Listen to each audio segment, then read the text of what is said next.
turn around 3 times.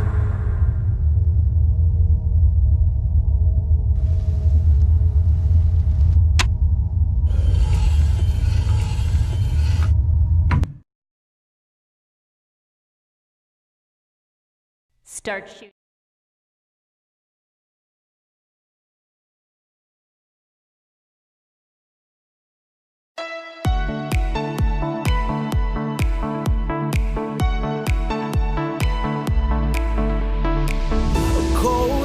Falling on the ground, long day but we won't back down. One thing playing on our minds, long wait but we won't give up now.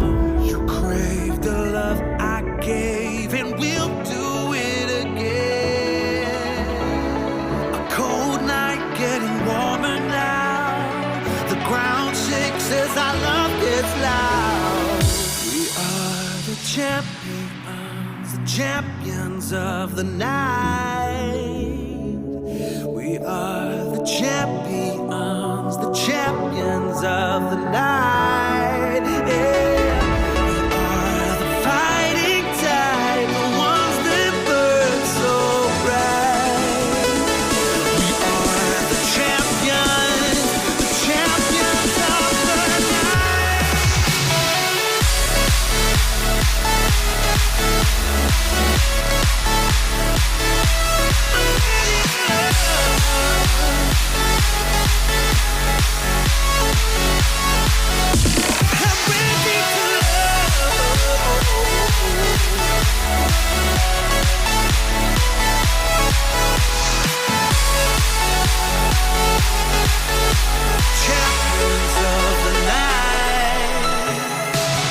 Can't tell if we're dreaming now.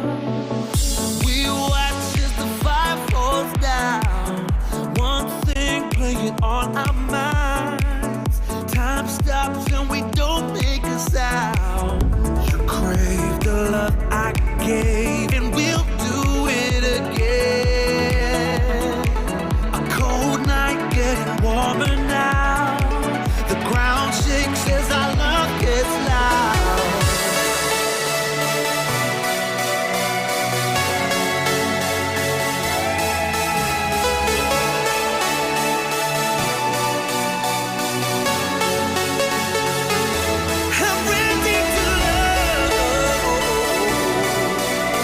Champions of the night.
Turn around 3 times.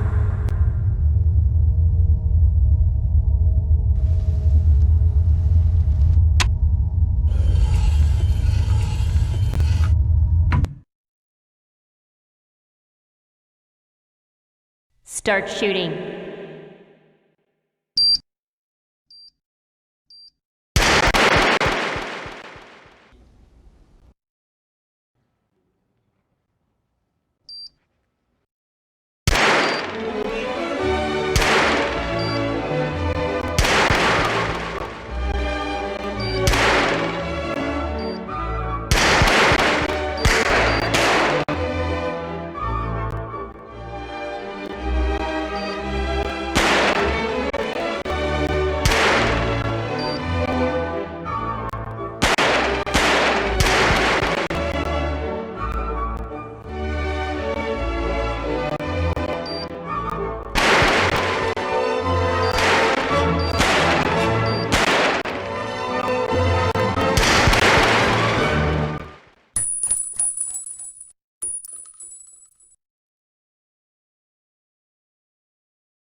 Exclusive black equalizer brightens dark scenes without overexposing bright areas.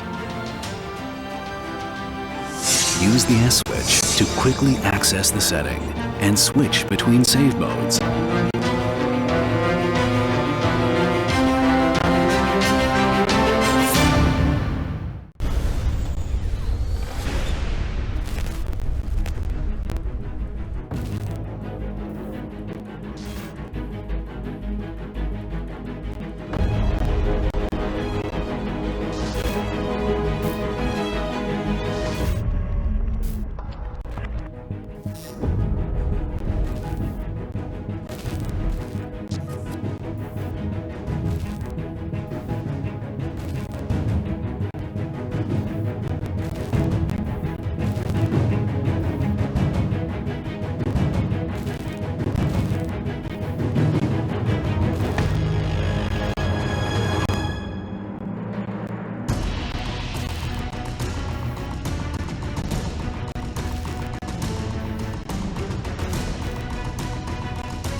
Personalize the way you see everything, and then conquer.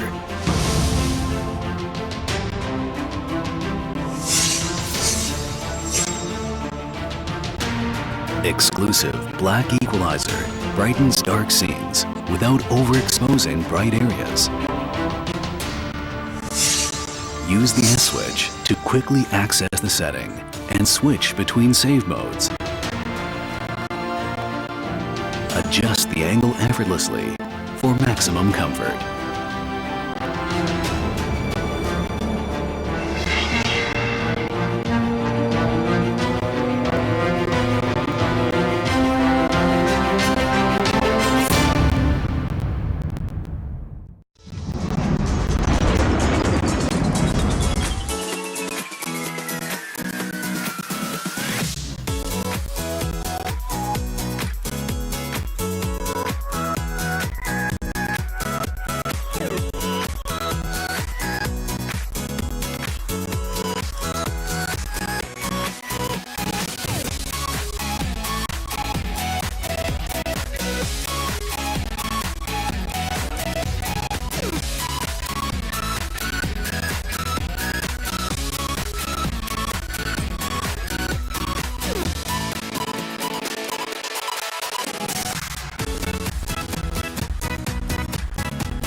Turn around 3 times.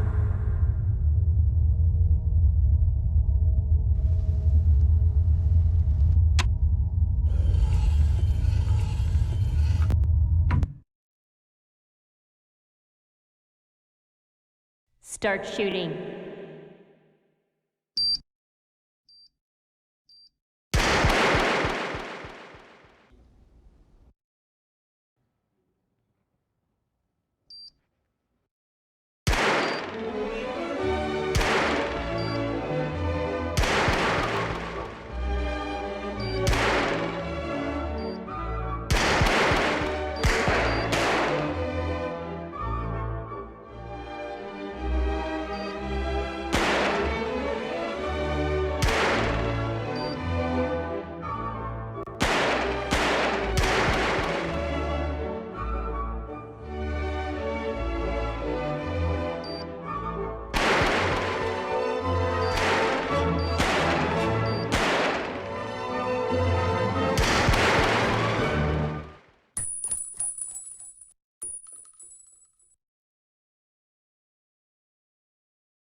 Exclusive black equalizer brightens dark scenes without overexposing bright areas. Use the S switch to quickly access the setting and switch between save modes.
Well, good evening, everybody, and welcome to everyone joining us on the Facebook page of ESL India and the YouTube gaming channel of ESL India Premiership. Welcome one, welcome all. We are starting with the day 6 of the live stream of the ESL India Premiership 2017's summer season's phase 2. Phase 1's already down. Phase 2 is already it's reaching the halfway mark slowly and steadily, and soon phase 3 will be upon us, post which we will have the grand showdown in Mumbai. That's where the summer season finale is going to happen. But for now, before we head on straight into the games, that's Clash Royale, Dota 2 and Counter-Strike Global Offensive, let's quickly look at the matchup schedule for you guys today.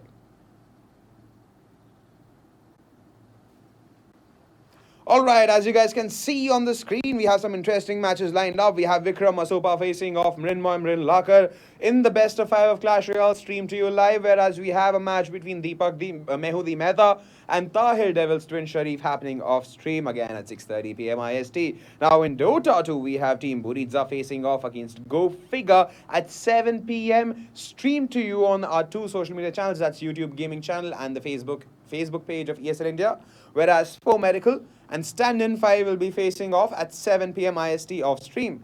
Now, Brutality and Entity Gaming are having a showdown at 8 p.m. IST, typical derby CSGO match which you guys will witness later on post Dota 2, whereas Team Semperex and Trademark Gaming will be having a gala showdown off stream. Now, while we're at it, let's quickly take a look at the Masters League standings for Clash Royale, because that's the first game that's about to happen.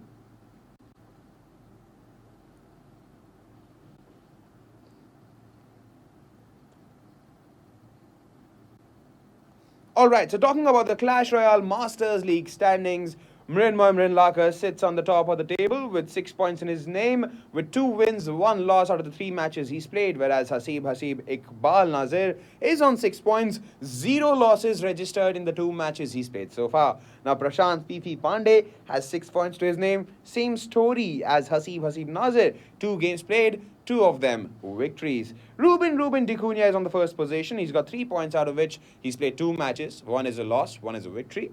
And Tahir Devil's Twin Sharif has got 4 matches to his name, out of which he's been managed. He has only managed to secure 3 points because he's got 3 losses now. Now this seems to be a tight situation with Tahir Devil's Twin Sharif here. Now Jimit Bhatt has 3 points out of the 2 matches he's played because 1 of them was a loss, 1 of them a victory. And Deepak Mehta has a different story altogether. Just like Tahir Devil's Twin Sharif, he's got 3 points to his name. He's played 4 matches, out of which 3 were losses. Now, Vikram Asopa is yet to break even with any points in the table. So he's in the last position of the Masters League standings because he's played 1 game and that too was a registered loss. Now, quickly let's take a look at the Challenger League standings while we're at it.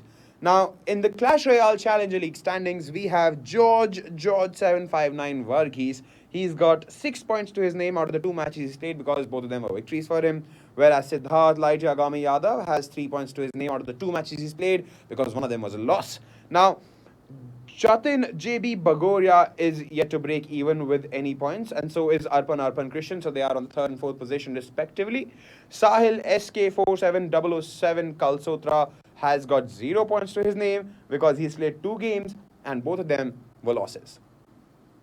Vivek Akrit Gore is yet to break even. So is Risk Ramana. Remember guys, Risk is the guy who got relegated from the Masters League in the Phase 1 playoffs and now has dropped down to Challenge League, and he will get this opportunity by the end of Phase 2 to make his position in the Masters League if and only if he gets the appropriate points. That means after Risk, we have Shubham Eagle-Eye Nalbhe, another guy from the Masters League yet to break even in the scores, so that next time we see him, maybe after a few matches down, he will be in a better position to make a claim for the Masters League standings. But that's going to happen towards the later half of Phase 2 of the ESL India Premiership 2017 summer season.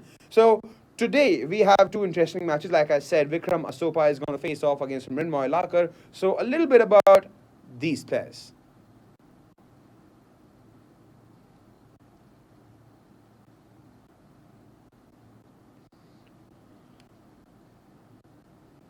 Now, Vikram Asopa is going to face off Mrin Lakhar.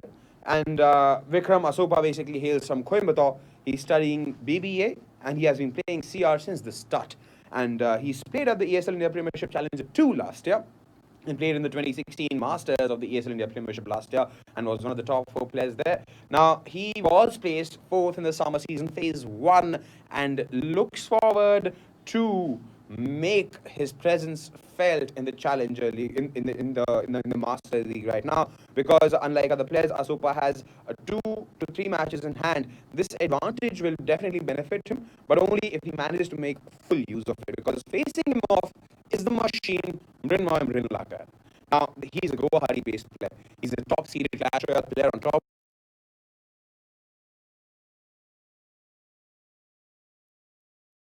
of ESL India Premiership. He was a winner at India Gaming Show this year, and surprisingly, he stood 2nd place in the ESL India Premiership 2017 in the Phase 1 of the summer season, because his only loss he faced was at the hands of another Masters League compadre, Hasib Nazir, who is right now down 2 matches and both of them are victories, whereas Mrin has already lost that chance to have a clean slate in the ESL India Premiership's summer season's Phase 2. He's already lost 1 match and he's won the other. So he's currently seated at the top spot after he has earned 6 points of the 3 matches he's played, and he will look forward to extend his lead in today's match. So this will be a great best of 5 which you guys will be witnessing on either the Facebook page of ESL India or the YouTube gaming channel of ESL India. Wherever you're joining us, you're more than welcome to witness all the plethora of action here, because this is the ESL India Premiership 2017, brought to you by Omen by HP, HyperX, Zowie by BenQ, and organized by Nodwin Gaming. And of course, just remember that if you guys are itching to be a part of ESL India Premiership 2017, well,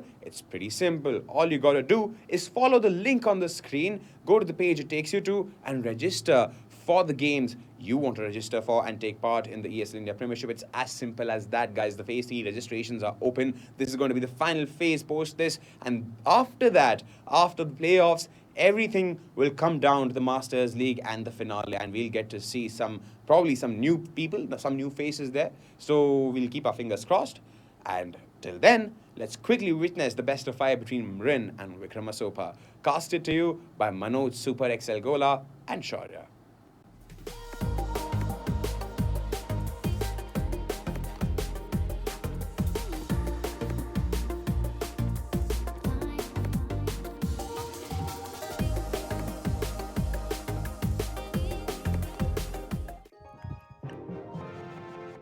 Okay, ladies and gentlemen, welcome back to the daily stream of the ESL India Premiership's Phase 2 of summer season.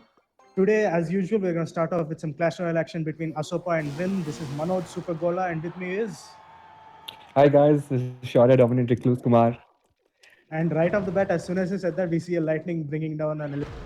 That was not a positive trade because it did give Asopa 1 elixir more than what he put in. Yeah, this is something we've talked about before. Yes, absolutely. Because the elixir collector does get at least 1 elixir off, even after being hit by lightning. It does seem that Asopa seems to have taken a page from Hasib's deck because he is playing, I think, a similar deck as to what Hasib's been playing with the Golem and the elixir collector. This giant is going to get a minion code, so I'm not. Yeah, I'm sure. I don't think Hasib runs the Goblin Gang either, so it's not quite the same deck. The Golem is just like going at it over here. As well as this, okay, so the Skelly's not answered by anyways, that's fine. But this Golem is going to get down the tower. The Golem hasn't even split yet. And we already have a ram coming out from Asopa. And this game is very quickly spiraled out of control for Mrin, I think. I mean, even the second tower, it's down to about 1800 HP. Like, not only does Asopa already have a tower, but he also... We see 2 pretty heavy units coming out from Mrin across the river. Yeah, we did. He did get some damage off. So Asopa's star is quite low with 600, but this is Asopa's game right now. Again, Mrin has split his damage, so to speak, but that was, I mean, the baby dragon was required because I think it was very smart not to answer the baby dragon with anything and just sort of let the tower take its course. Because so I didn't let him a strong elixir advantage. That log was a bit of a boo because we saw that Asopa also has the Goblin Gang. That is true. That is true. We see Mrin getting the tower now, so now I think the game is going to get interesting. We have the classic Bola versus Golem showdown coming out on the left side over here. So Asopa, this is where so Asopa is playing a 3 Musketeers deck, and that was a value lightning.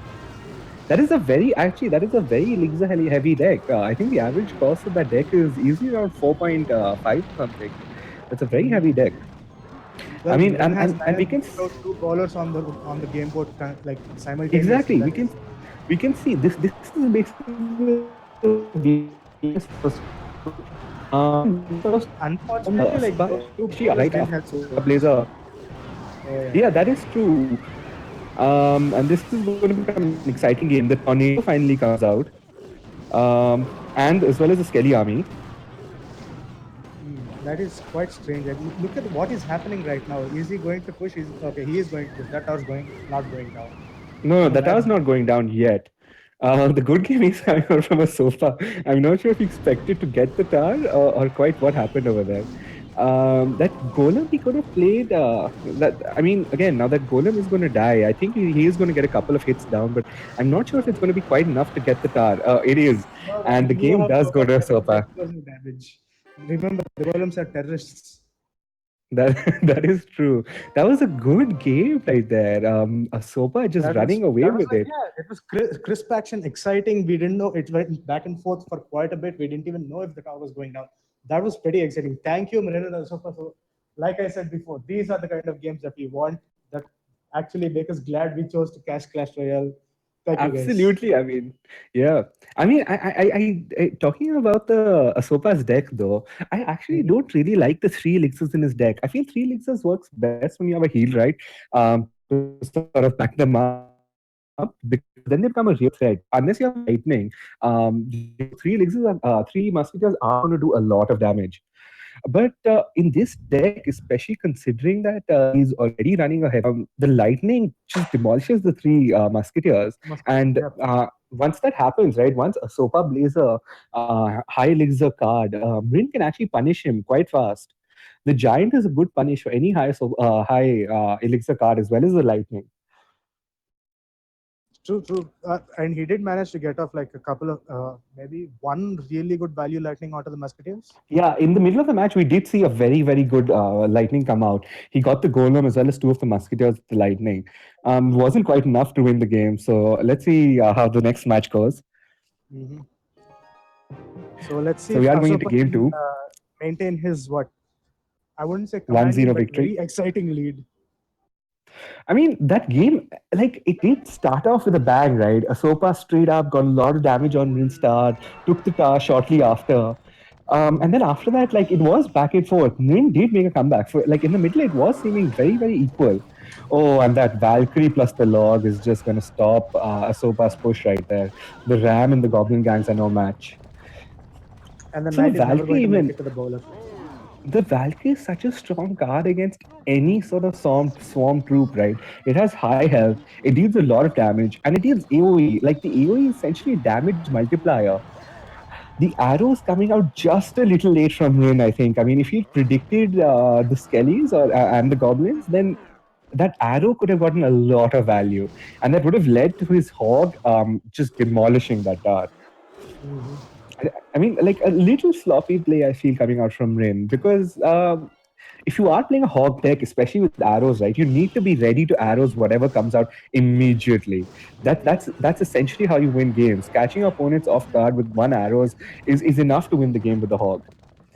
And Mrin did show how good he is at protecting. You remember the Valkyrie inside the graveyard Yeah, yesterday? exactly. That's what I'm wondering. I mean, we saw very good play come out of Mrin last, but just no, it's not quite the same. Oh, It does see that Mrin is seeing that Mrin is making a comeback. See this, right? This is what we talked about last game. Those three musketeers, they died. Two of them died to lightning immediately. Okay, the log was played out, but that's still only 8 elixir versus oh 9. wow, That's that tower's still by going down. default. No, oh, the hog does get the second hit off. I actually thought the hog might not get the second hit off, No, I knew it was but going down as soon as I saw the second elixir gutter. That was just unfortunate timing on Asopa's part right there. He saw it was the hog fine. coming in, but he still chose to put down an elixir turret. I don't know, man. Maybe he's just lagging. Isn't that the standard go-to? But Oh, I'm not sure actually. If you really think about this, I'm not sure what Asopa does to win this game right now. He is trying to mount an offense on both sides right now, but again, that's never really I'm been going to give successful. this to him right now. There's no way Asopa's coming back from this. There's just 20 seconds left, and his towers are practically at full HP. I just wish that Mrin would be predicting these responses from Asopa. It's not like he's running low elixir. He could have arrowed in advance, but I'm not sure why he isn't. I mean, he has to play something right. Once the hog reaches the tower, when the hog is knocking down in your tower, if you don't answer it immediately, you anyway lost the game. Yeah, true, true. But besides that, we do see Mrin take away game two, and the standings are equal now, Well, 1-1, Asopa versus Mrin. at least this means we get at least 2 more games to cast, which brings me That to is why we true. are That is casting true. this. So I want to take a moment to I want to take a moment to thank our sponsors for this. Our title sponsor, Omen by HP, also Zoe by BenQ, and HyperX. Thank you guys for partnering with us and making this happen. And this has all been brought to you by Norbin Gaming. That's us. We are happy to class these wonderful games for you every day at 6:30. No excuses, no failures, nothing. And now looks like the players are getting up for their third game. Looks like Mrin and Asopa are eagerly awaiting to go at each other's throats again. Now the score is tied at 1-1. Fortunately, my co-caster Shaurya has to go. He's experiencing some technical issues, so my sweet voice is the only one you'll be listening to for a little while. So Mrin is ready for the game, and Asopa has just jumped right in. So get ready for game 3. Again, we see the players measuring each other up, taking their time, waiting for the player to play their first card, and out comes an Elixir Collector from Asopa. And out comes a Lightning from Mrin. It should be fine now. So welcome back, Shaurya. So this is the same exact move that happened in the last game too, isn't it? Oh, we saw the Elixir come out. Oh, we saw the Elixir and the Lightning come out, right? It does seem to be a repeat of what's happening. Oh my god, is this the same deck? Please don't tell me it's the same deck. It does seem to be the same deck. 3 games in a row, boys. Oh my god, I wonder when that's going to end. Again, we see the Valkyrie, right? That Valkyrie just so much damage right there. And that was a value arrows. And not just about the damage, right? She's such a good tank. She can tank so many Exactly, targets. high health. And I mean, it's like each hitting, again, hitting an additional unit each time is just a damage multiplier, right? You hit 3 units, that's X3 damage. That's a lot. That's just so much damage being output as well as being a tank. Oh my god, what was that log? What is happening? What was that? I don't know if Asopa was just cycling over there or he predicted that hog, but that was insane. I mean, wow, that was just, if Asopa predicted that, hats off to him. That was a very good play right there. Well, yeah, well, he thought of the same thing as us, right? Oh yeah, it's the same thing. Now he's going to put out a hog. I wonder what I should do. Ooh, I have this log. I will play. I will be really happy if that's finally happening, if the opponents are finally realizing that, if the decks don't change, then the plays don't change either. Finally, we see the Ram do get some value out. I mean, he did get good damage off on the tower. The Valk is going to die. So both Asopa is sitting at a pretty strong Elixir lead right now.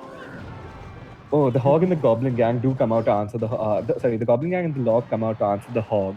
And an opposing Log comes out to settle the score.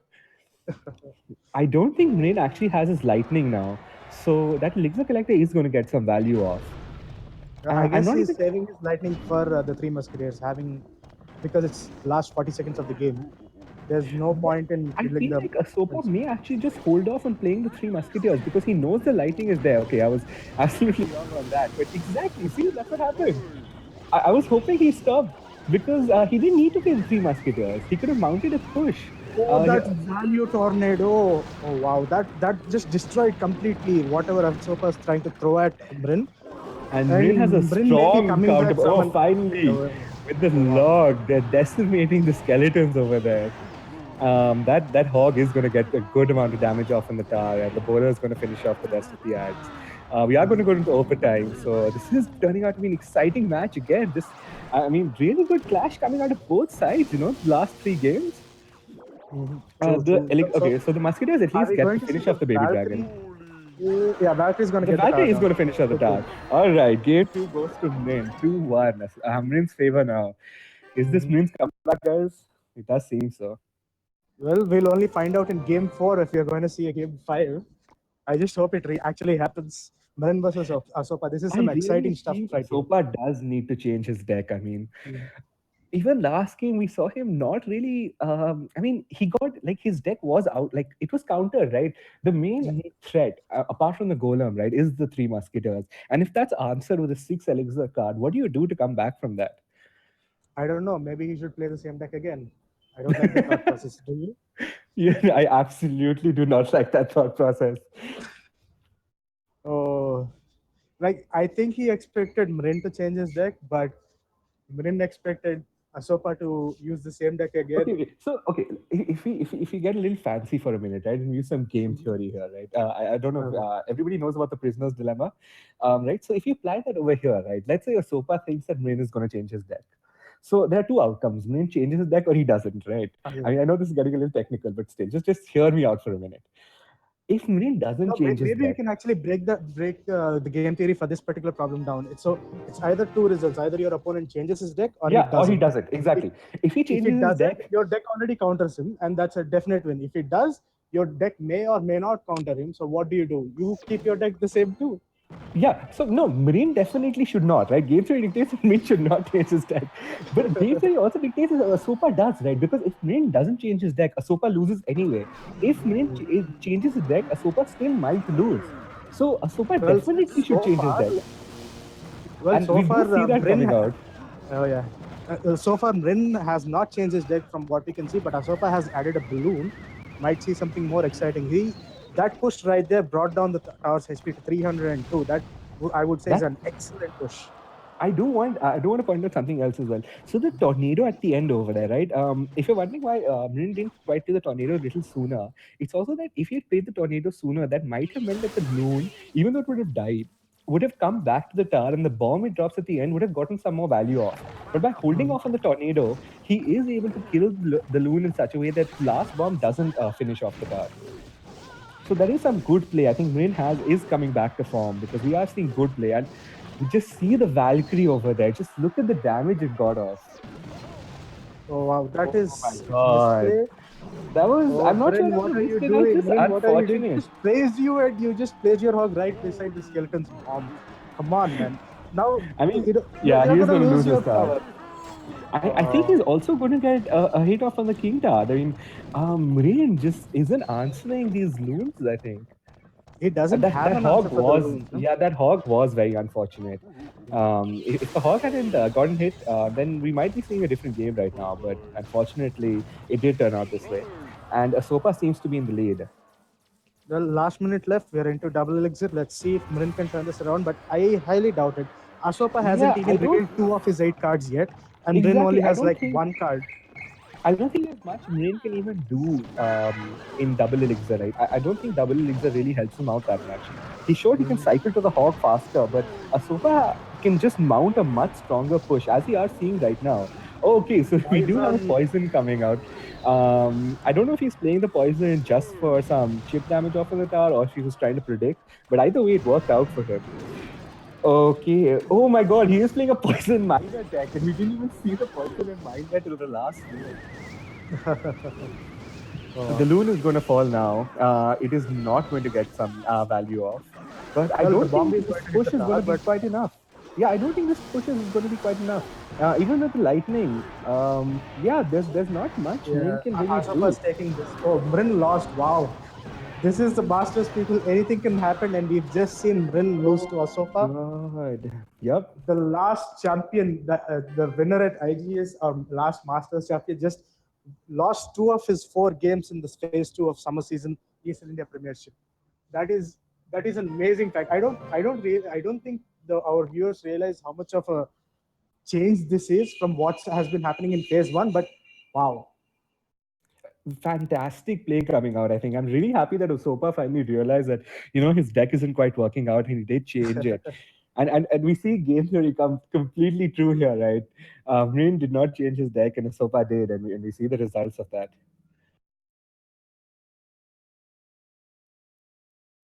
I'm inclined to agree with you right there. So I guess the players are sort of discussing what just happened. Yeah, I think this is a good time to take a minute to thank our sponsors. So I wanted to give a big shout out to our title sponsor, which along with Zoe by BenQ and HyperX. Thank you guys for helping us here at Nodwin Gaming bring this ESL India Premiership to the gamers of India each day, every day without fail. And absolutely. Yeah. And thanks to Nodwin Gaming, guys, for organizing this and again letting me cast. I think they run a really, really tight ship around here. I don't think the viewers really realize how much goes into producing something of this quality. And we are going to go into the 5th and final game, 2-2 Asopa versus Mrin. Exciting Clash Royale going on here, guys. Exciting Clash Royale. Okay. So what do you think? Do you think they're running the same decks or they're running different decks? Same decks. Same decks. Same decks. Oh my god, that hog just dies to the minions, right? He does get 2 hits on, but that's not too bad actually. 2 hits with the hog is quite alright. Oh, okay, we see the tornado come out to sort of counteract Asopa's push, and it is going to answer it pretty well. That bomb is going to get some damage off, but that's not a big deal. In the grand scheme of things, being able to kill the loon and just taking damage from the bomb is definitely a good trade, no matter how you look at it. I'm not quite sure if Mrin is playing a sort of hog beatdown deck or a hog cycle deck yet. We haven't seen the cards. But it's the same deck, man. Let's be honest. It's the same deck.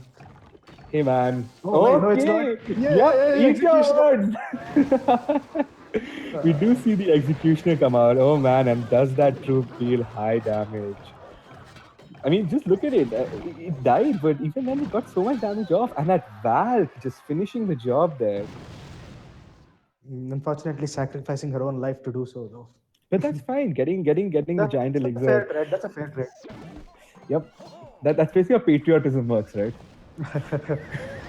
Okay, and we do see Mrin try to sort of Can he predict activate something. his? That's fine. So That's close. fine. Asopa had already played the knight. There wasn't much he could do. At least Asopa, at least he's figured out how to activate the Quintana. He is placing his tornadoes correctly. We see the poison come out, and I think that Asopa was basically hoping that Mrin is going to play a Swarm deck, but that wasn't the case. Okay, and the Loon might get one hit off. Oh, it doesn't. It is going to get the Valkyrie as well as some more damage off on the tower. So that's all right. 1200 HP on Mrin Star. So Asopa sitting with like a short lead, but it's basically equal right now. And this time we see the value don't ball. agree with that tornado right there. He could have used this opportunity King Tar, but I don't know why he didn't. Actually, you're correct. I'm not sure what he was thinking with that tornado. Maybe he's trying to predict some other troops that Mrin might have played, and he would have caught them at the bridge. So we know the last card from Mrin, which is a lot. Didn't really do much. Are you surprised with the Lord? I'm not surprised with the Lord. I'm not. I'd be surprised if our deck didn't include the Lord. That is actually true. I'm surprised there.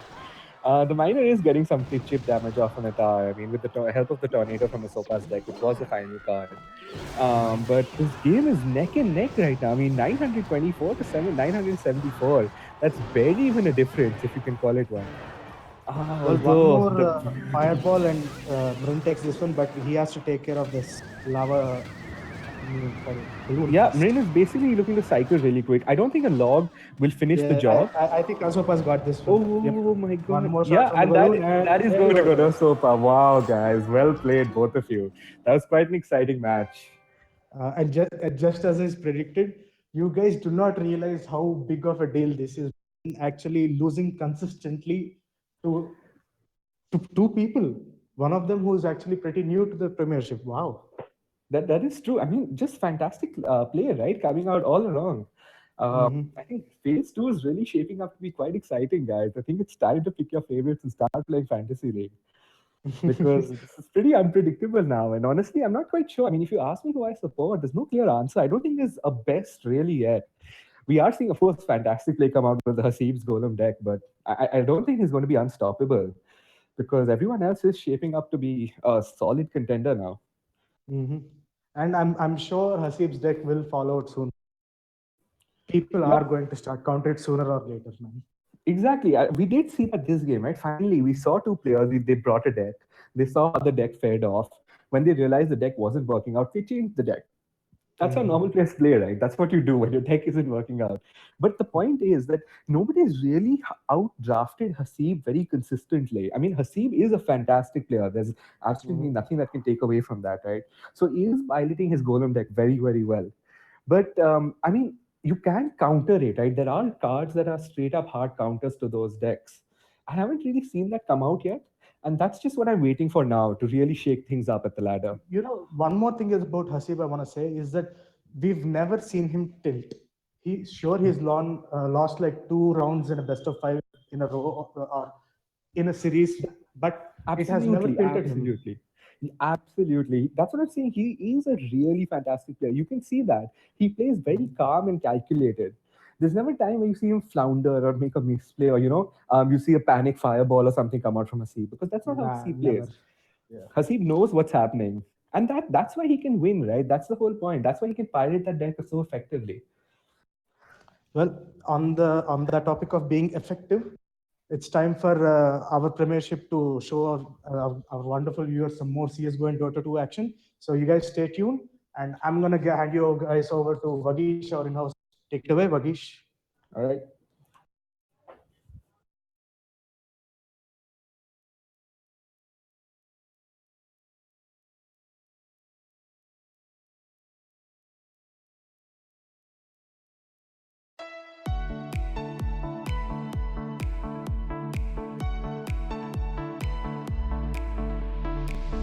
Cold light falling on the ground.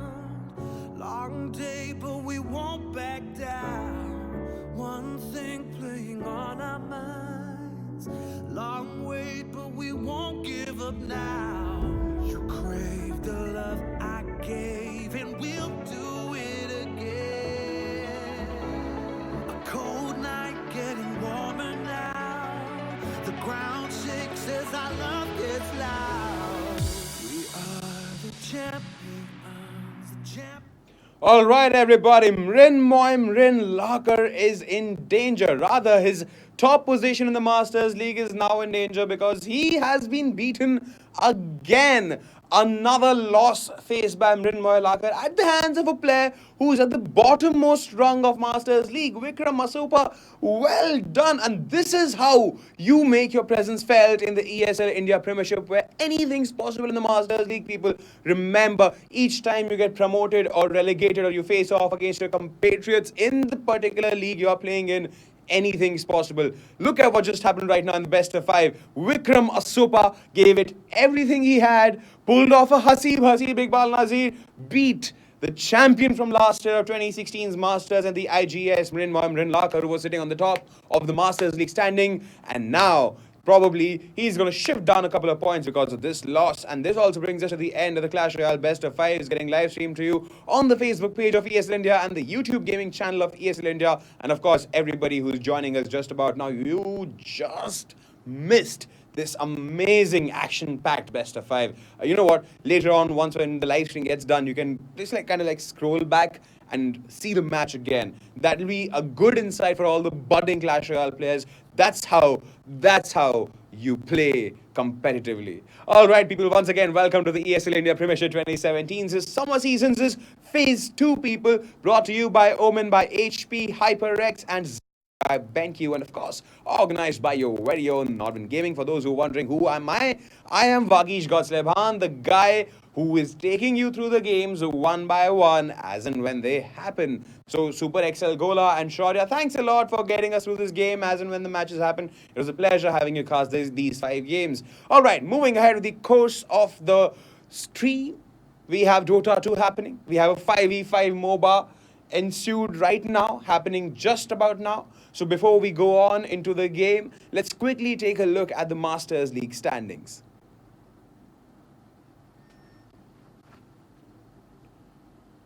All right, talking about the Dota 2 Masters League standings, Entity Esports now since they have become Entity Gaming, they are standing on the top of the Masters League charts. They have 6 points to the name out of the 2 matches they played because both of them were victories for them. Whereas Go Figure Red is standing with 6 points. Same story, 2 matches played, both of them victories. Now Aggressive 5 is on 3 points. They've played 1 match which was a victory, so probably they might hope to change their fortunes as and when they face off against other teams. Now Teachers for Divine Ascension from Nepal, they have 0 points because 2 matches, whatever they played, both of them were losses. This is a very, very major contrast to the way they were playing in the Phase 1 of the ESL India Premiership Masters League Phase 1 of the summer season. Now, For Miracle is again yet to break even with any points. They had 1 match, and that 1 match was a loss. The Dota Council from Bangladesh is yet to break even with any points because they haven't had a match yet. But soon, we will see them either going up, either going down. We hope, just like we hope for all the other teams, they go up. Come on, everybody is here for the tournament. Everybody is here to fight it out to the best. So we all hope the same for all the teams, no partiality there. Well, that's me speaking. And moving on, we have Standard 5 now with 0 points, 1 match played, and we have that 1 match as a registered loss against them. And the same goes for Team Buriza, who have been promoted from the Challenger League, if you guys remember. And they are standing on the last position of the table with 0 points to their name, and they have played 1 match, and that 1 match was a loss. Now, quickly, while we are at it, let's take a look at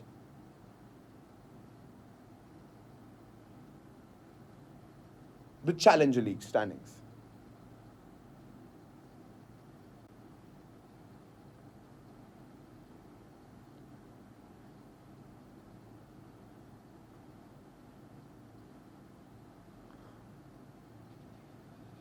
All right, so we have Guline Gaming from Pakistan standing on the top of the table with 3 matches played, They have 9 points in their kitty, and Team Relax is following them with a deficit of 6 points behind them. They're in the second position, one match played, and that one match was registered victory to their name. Now, whereas Team XRG, they are at 3 points, third position, 2 matches played, 1 a loss, 1 a victory.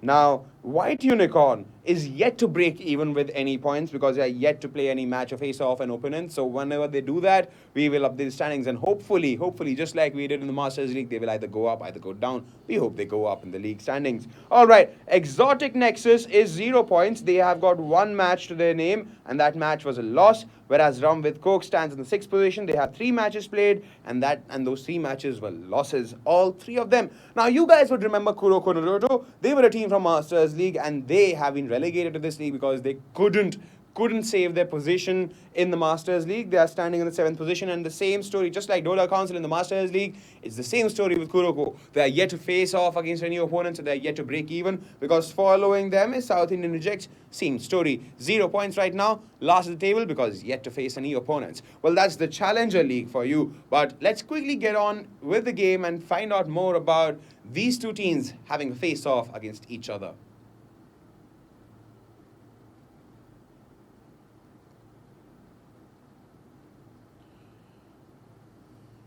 All right, so facing off against each other, these two amazing teams.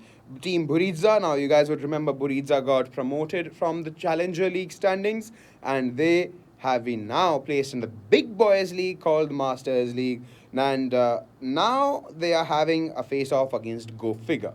Now, quickly about Team Buriza, they are a Hyderabad-based team. They're a Hyderabad gang, and I like the way I call them a gang because it brings out that companionship. Usually, so does the word team, but it sounds more fun.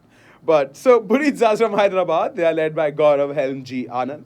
They put up many strong performances in the Dota 2 Challenger League, which was evident with the fact that they are now in the Masters League but are struggling to make their presence felt because they've already suffered a loss in this league. Now, they are currently placed 4th in the Dota 2 Master League after they had a mixed start to their campaign by winning 1 match and losing the other.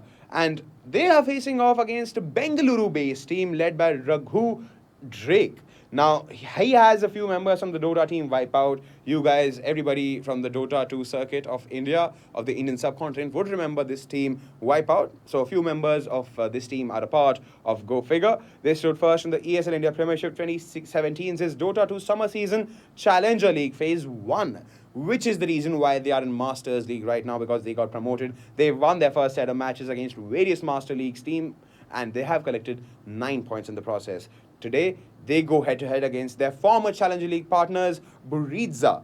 And we will find out when this match starts who goes home with the glory and heads held up high, and who goes home back to the drawing board trying to figure out where and when they went wrong. That's Dota 2 for you people. So quickly, heading off into the game, 5v5 MOBA Dota 2, we have Buriza versus Go Figure people. Remember, if you guys want to be a part of the ESL India Premiership 2017, you need not fret. The link is on the screen. All you got to do is follow the URL, go onto the page it takes you to, and register for the games you want to be a part of in the ESL India Premiership 2017, brought to you by Omen by HP, HyperX, and Zowie by BenQ. I'm Vagish Gotslebhan, and this is the Phase 2 summer season of ESL India Premiership.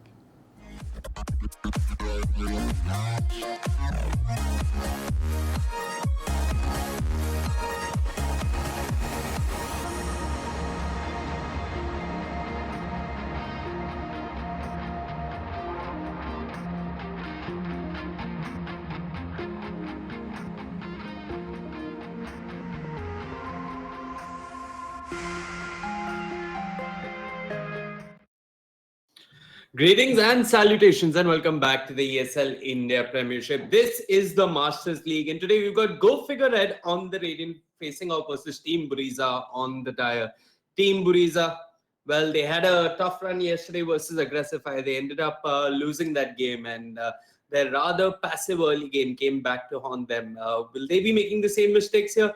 Well, we'll have to wait and watch. To start off with the Twin Protectors, so there is some purpose coming out from Team Buriza in the early stages of the game, and they're going with the Tide Hunter. I can get behind this. He's one of those offlaners who should be able to stay alive without a shrine. He's also one of those offlaners who will be able to utilize all those camps in the jungle. So solid team fight coming out from Team Buriza. They've got both Overgrowth and Ravage to start things off. Well, go figure that they've got the Static Storm with the Disruptor, which could possibly ensure that Tidehunter doesn't get the Ravage off. The Spectre Band gives me the idea that they're looking at another source of initiation, but both the Magnus and the Axe have been banned out. Not sure what to make of the Spectre ban. Maybe Go Figure Red knows something that we don't. But yeah, the Night Stalker ban makes a lot more sense. Go Figure Red, they have picked it up recently and they've had reasonable success with it. And yeah, with the changes to Hunter in the Night, making it a passive that gives you 2 seconds of flying vision, you can pretty much ensure that nobody will be juking you.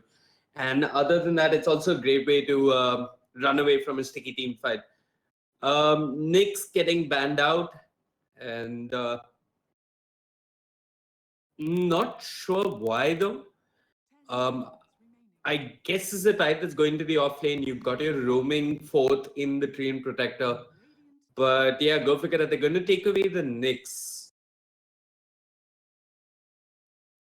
I'm not sure they're thinking of. I mean, Team Buriza, they've read this as an opportunity for Go Figure Red to pick up the OD, which is why they banned out the OD, because Nyx is one of the better counters to the OD with his mana burn. But yeah. Okay, folks, small issue. I'm seeing another mouse on my screen. I'm going to quickly restart Dota and head back into the draft.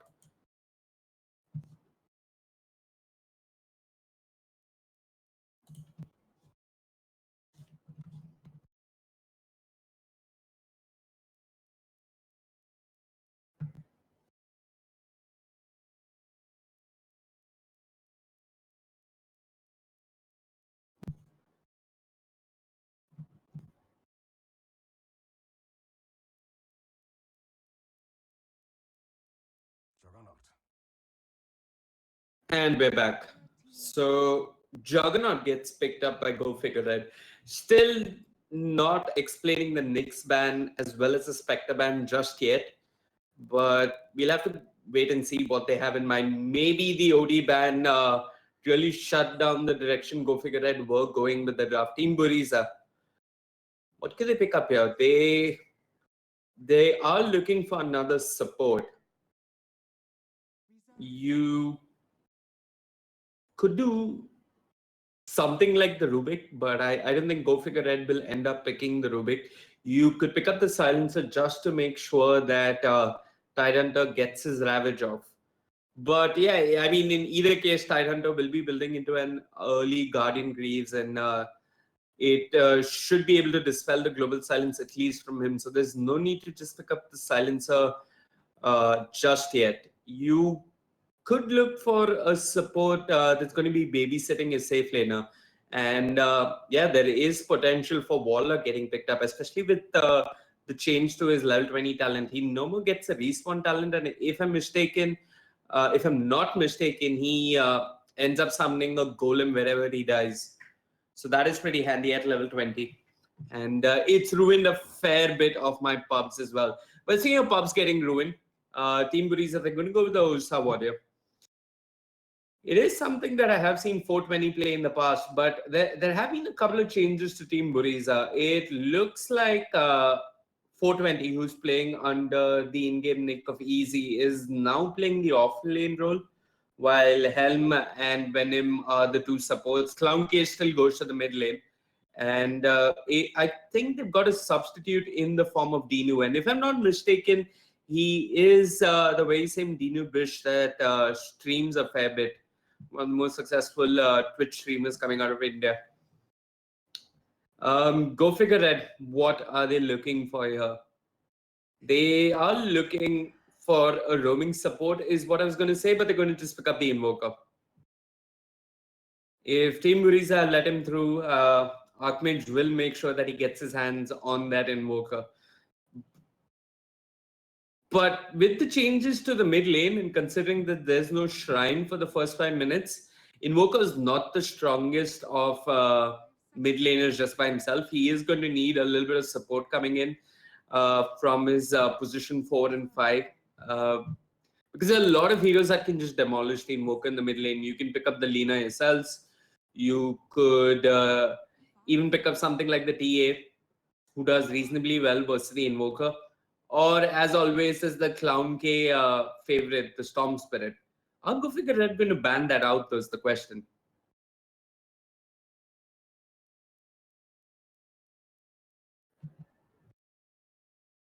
Lion gets picked up by Team Buriza. So, more lockdown and control, as well as that quick burst of damage coming out from the Finger of Death. Go figure that they're going to ban out the TA. And they're hoping this should be enough for Archmage to do well by himself in the mid lane. But Lina is still in the pool, and so is Storm. The thing about both Storm and Invoker is they're not going to be doing anything really magical until the 15-minute mark. If anything, Invoker has more global presence with the Sunstrike. And the way Clown K plays the Storm is he usually likes to beat out the passive in the laning phase and move into the jungle and catch up with some farm in the jungle.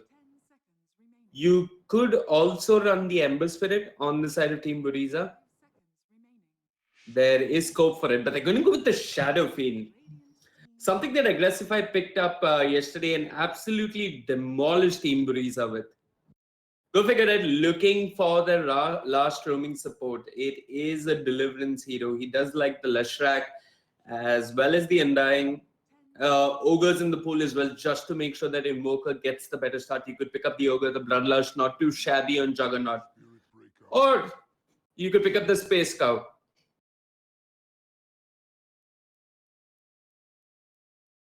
It's going to be Deliverance on the Spirit Breaker. This should be fun.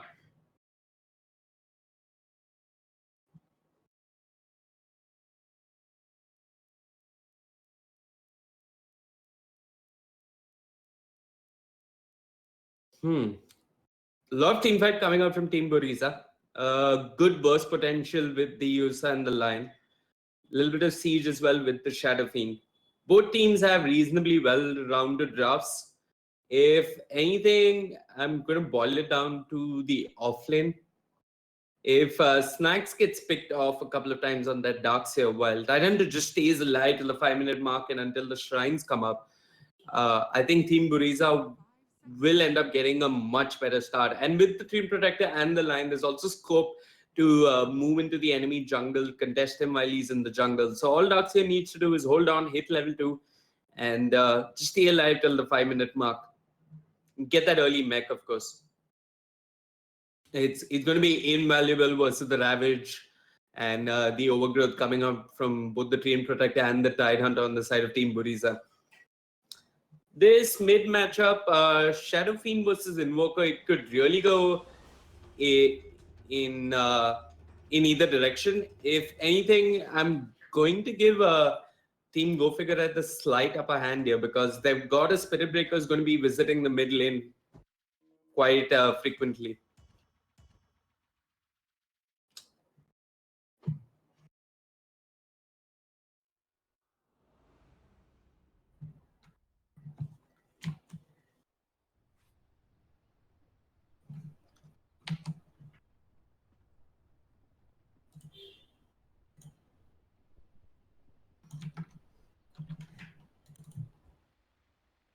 Deliverance starts out with the Orb of Venom and should have a sentry as well just to get the early D-ward in the mid lane. He's holding on to a TP. Well, since we have some time on our hands, let's quickly run through the lineups. We got Rampage.ZXC on the Juggernaut, Snacks going to the offlane with the Darkseer. He is their captain and their in-game leader. From what I've been told, we got Drake playing the Disruptor, Invoker in the hands of Archmage, and that leaves us with Deliverance on the Spirit Breaker. On the other side of the river, we've got Venom playing the Lion, Tidehunter being played by Easy or 420. Dinu playing the Usa Warrior on the safe lane. Going to the mid lane is Clown K on the Shadow Fiend, and that leaves us with Helm, that drafter on the Team Protector.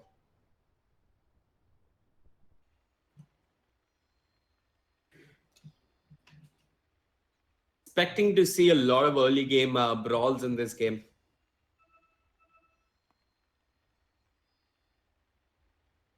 And with the changes to the mid lane, with the extra melee creep that spawns, with the weightage given to denies, you have to be incredibly mechanically skilled to win the mid lane. And the mid lane is a lot more important since you don't have a shrine for the first 5 minutes. So it's going to boil down to individual skill as well as effective rotations coming out from the 4 position on your team. Which is why the first 10 minutes are extremely crucial for pretty much everyone.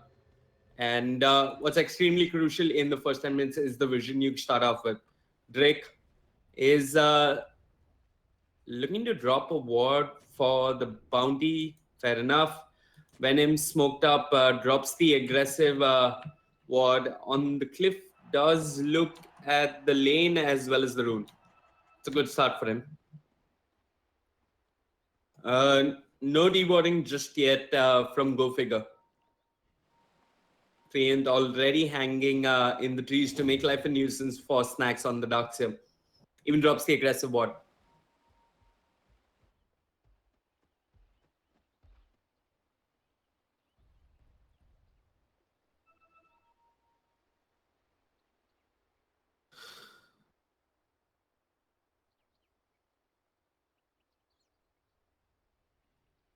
Venom has the luxury of starting out with boots, so will be able to harass the Darkseer early on.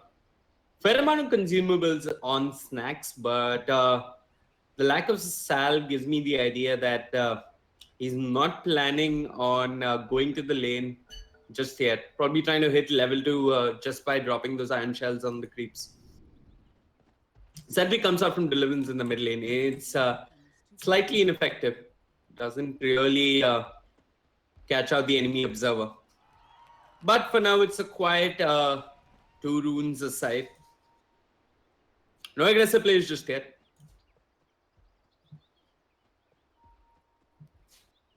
Rampage starts out with 8 tangos. Haven't seen that in a while.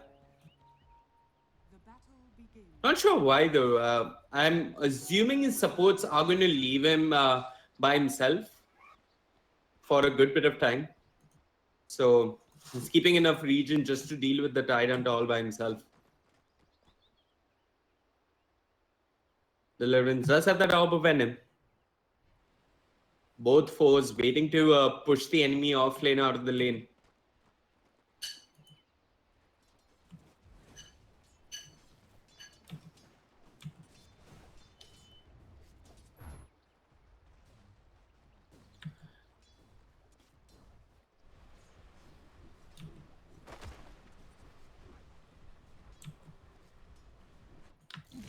And you got the kinetic field on easy, but he's just going to walk out of it. Both teams poking and prodding.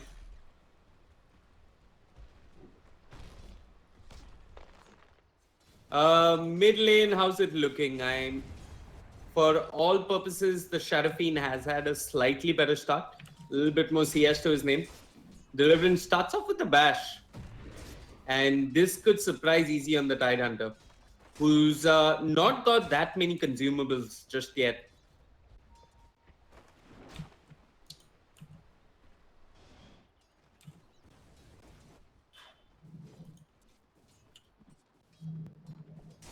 This kind of quiet start though. I want to say it favors Go Figure. I always see a Juggernaut scaling better than an Ursa. And I think Go Figure will be happy with this. They're not too pissed off about how lanes are turned out. But I just say that, and in the mid lane, Clown K scores a solo kill on the Invoker. This shouldn't be happening, and I'm not even sure how it did end up happening.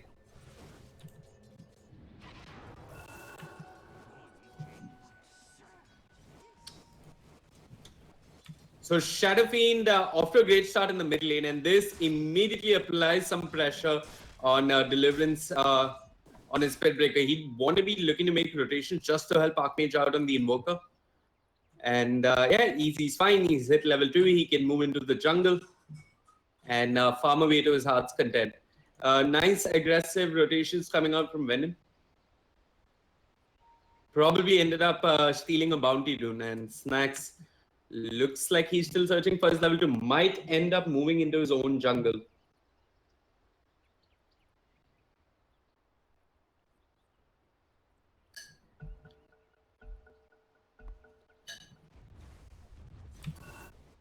So one thing I've noticed about Team Buriza is, I mean, no matter how the early game goes, they put so much emphasis on the mid game in getting all the items, in looking for kills, and above all, a great amount of vision coming out from the two supports, Venom and Helm.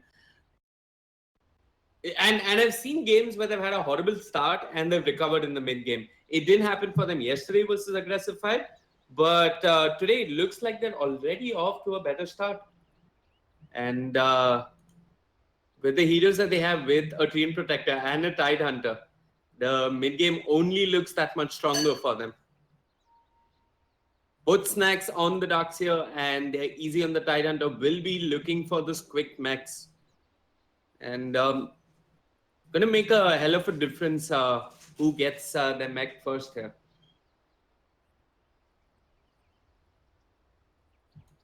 I mean, if Tidehunter ends up getting his mech earlier than the Darkseer, it gives his team a license to just group up and force fights.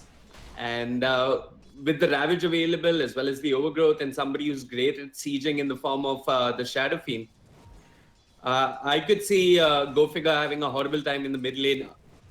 So a lot of it is going to boil down to how these offlaners do. Snacks is moved into the jungle, just should allow him to farm a little faster. He's given up the offlane altogether. Meanwhile, Deliverance in the mid lane, he's rotated with the charge onto Clown K. Archmage doing a fair amount of damage with the Alacrity. Clown K picks up the Illusion Rune, is trying to get out of that. Deliverance has charge in a couple of seconds, and it looks like Venom might just end up falling here. Deliverance did get fogged a little bit, and he's not giving chase. Charges back onto Clown K. Archmage holding onto the Sunstrike, has invoked the Cold Snap. They're trying to bring down the Shadow Fiend, and there is no backup. He pops the Fairy Fire, is trying to make a run for it, but I say no backup. But here comes Venom on the line with the Earth Spike, and they're just going to disengage for the time being. Well, this is at least going to force Clown K back into the jungle, but Shadow Fiend is one of those heroes who can farm the jungle rather efficiently and effectively. I wonder if the changes to the jungle mean that Archmage might even put up a point, even get the +1 Fourth Spirit summon talent. It comes in at level 15, and by then it might already be too late. But it is tempting.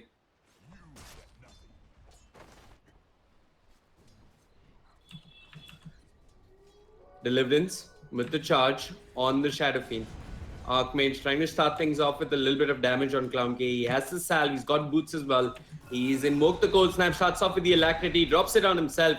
We've got the charge on Clown K, and with the Cold Snap, this should be a kill. Archmage pops the Fairy Fire, but it's not enough, and the Living Armor kicks in. It was the Spirit Breaker was attempting to gank the Shadow Fiend, and in the end, it's Shadow Fiend who scores his second kill on the Invoker. Things not looking good for Team Buriza in this early game.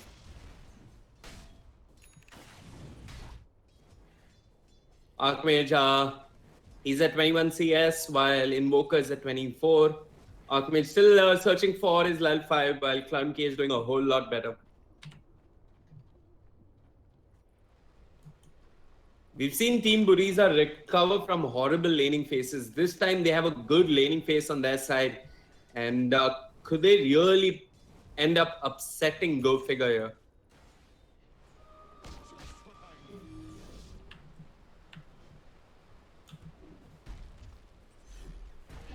Snacks drops the Iron Shell, and he's running down Helm GA. We got the charge, which was cancelled mid-animation, if I'm not mistaken. Surge on Deliverance, but he's got no detection. We'll have to back out. Speaking of backing out, Drake out of position, trying to do his best here. We've got a charge on Clown K. This time the living armor might not be enough, but they're not going to get chase.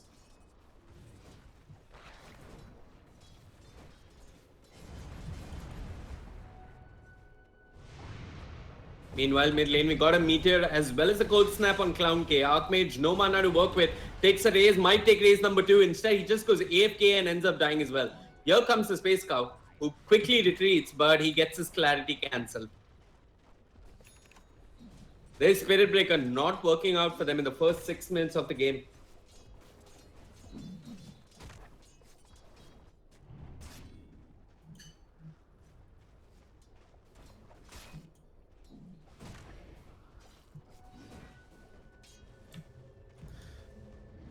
I guess if you're the Spirit Breaker, you just hope to somehow hit level 6 as soon as possible. And, well, they do end up getting 1 kill on the Tidehunter, which isn't too bad, but Deliverance needs to hit 6 if he's thinking of making a successful rotation to the mid lane. And with Venom on the line hanging around, with Dream Protector just dropping living armor, it's going to get harder and harder. Archmage also starting to drop behind in terms of net worth. He's sitting at 2.4k net worth, while we've got Clown K on the Shadow Fiend at 3.2. And we passed the 5-minute mark. They've got Shrine. This is going to go to the Shrine, pop a smoke, possibly look for a pickoff. Could be another that on Archmage. He could invoke the Ghost Walk if needed. Venom loops around. Archmage invokes the Ghost Walk, will get out of there. They got detection, they've got a sentry. 2 quick raises, raise number 3 will miss, but that doesn't matter because it's Clown K who secures the kill. And it's a killing spree for a Shadow Fiend. Meanwhile, top lane, they're charging onto those. They do end up getting the kill. It's a quick 200 gold for Snacks on the Darks here. And I guess he's fine for the time being. They turn around, they want the Dream Protector. Helm trying to run to a 3 will end up getting to 1, but Deliverance has got detection, and it's a double kill for Snacks thanks to the Iron Shell. Venom, he's got the Earth Spike, but can use it now. Deliverance hasn't got mana for charge, no infused raindrops just yet. We could see 2 raises coming out from Clown K at the very least. Raise number 1, raise number 2, 2 quick kills for Clown K on the Shadow Fiend. It's a dominating Shadow Fiend just 8 minutes into the game, but somehow the net worth advantage is in favor of Go Figure there. I guess it's a Juggernaut farming a whole lot better than the Ulsa. That's definitely one way of looking at it. And the Juggernaut is going to farm some more. Jumps in with the Omi Slash. We got the charge on the Tidehunter just to make sure they have vision with the Blade Fury. It's going to be more than enough. They bring down the Tidehunter, and they're trying to turn this into an early tower. The Siege Creep only joins them at the 10-minute mark, if I'm not mistaken.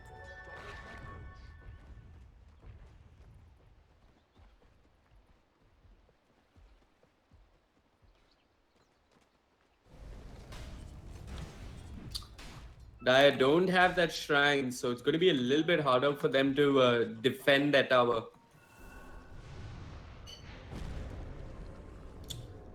Deliverance. He's got detection so that Dream Protector won't be so much of a pest anymore. What's Clown K building into? Shadow Blade. Pretty standard stuff. This could also be one of those games where he gets an early BKB. Just to deal with all the lockdown coming out from the Invoker, the Darkseer, and even the Disruptor. So much teamfight control on the side of Go Figure. Snack's not doing too bad. He's got the Arcane Boots as well as the Soul Ring. Is making decent progress towards his mech. Archmage really hurting in the mid lane. He's, for all purposes, lost the mid lane. At least that's what the individual network tells us. Rampage. Pretending as if he has the Omni Slash. Goes in with the Blade Fury. Easy. Almost caught in the kinetic field. Turns around. Drops the Ravage. But where's the follow-up? Here comes Clown K. Is looking for a quick pick-up on Drake. Will get it. Will get glimpsed back a bit. And they commit a Ravage. They get a Disruptor. And it is a kill on Clown K. It's not the worst of trades there. Deliverance should be fine when him giving chase. But that's about it.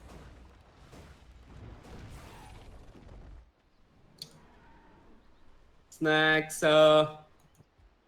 having a rather quiet time in the off lane. Easy. Moves into the mid lane to catch up on EXP. Nice way pushing in along with the siege creep. Archmage drops the alacrity on the siege creep. Wants to do as much damage as possible early on. Picking in siege creeps. It looks like Team Buriza looking for a pick off of their own. Start out with the Hex. They've got the Earth Spike as well. Raise 1, raise 2. Both of them connect. But just not enough to bring down the Juggernaut. But Venom gets glimpsed back, is caught in the kinetic field, is going to TP out of the Sunstrike. A second too late, and Venom is safe for the time being. Hits his level 6 as well. Meanwhile, top lane Snacks applying some serious pressure here on Dinu. Clown K, I mean, he's won his lane, but he's being forced to move across all parts of the map just to make sure that his teammates are doing fine in their respective lanes as well. And all of this is space for Archmage, who's got his Midas complete. 12 minutes in, considering he had 2 deaths, that's not too bad.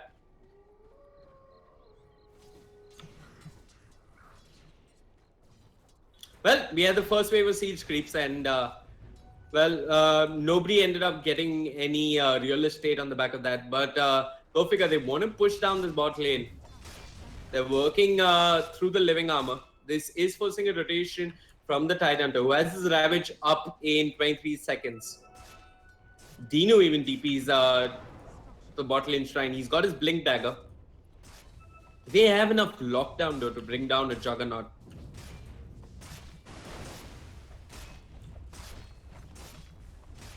They're just going to give up the tower, and they're going to rotate to the mid lane. The smoke, if I'm not mistaken, Venom drops the sentry. Dinu jumps in, moves on to Archmage, who drops the Ghost Walk, but is going to be bought down quickly. We've got the Static Storm, is not really connecting on anyone. Drake rotated to the mid lane, and now is going to make a run for it. Dinu giving chase, he got the Earth Spike onto the Disruptor. And with the living armor, Dinu has license to jump towers and license to get kills. But Snacks, he's doing the right thing here. He's trying to make a trade happen.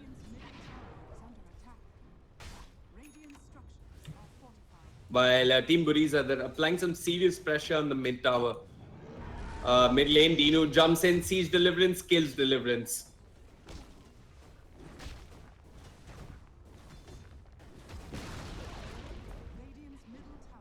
Good early game coming out from Team Buriza. They've got the mid lane.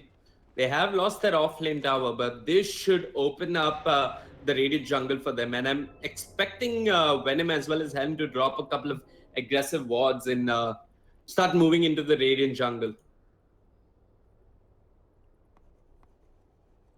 Archmage invoked the Ghost Walk, but ended up going down nonetheless.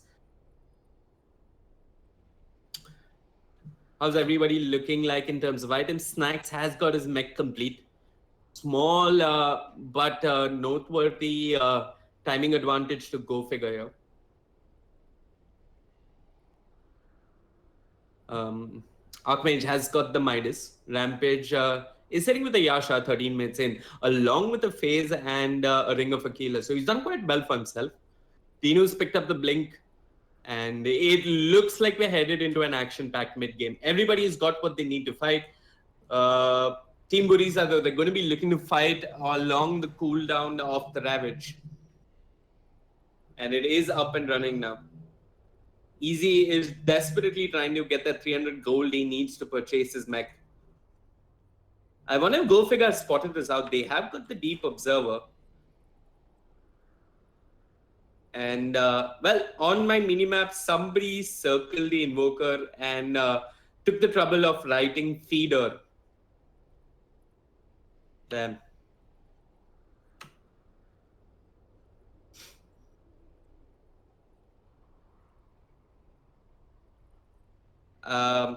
This minimap, it's quickly turning into a game of Damsharads. A lot of internal subtext that we aren't privy to. We get to see on the minimap here. 6-0 SF is what's going on right now. Yeah, how's the SF doing? He's got the Shadow Blade. Yep, it's flying out to him. He's got his souls. He's even picked up the 20 attack speed talent, which is quite standard. It's going to be interesting to see how he itemizes from here forth. Does he pick up a BKB as his next item? I guess with an Ursa, you want to end the game soon. There is that small change, though, that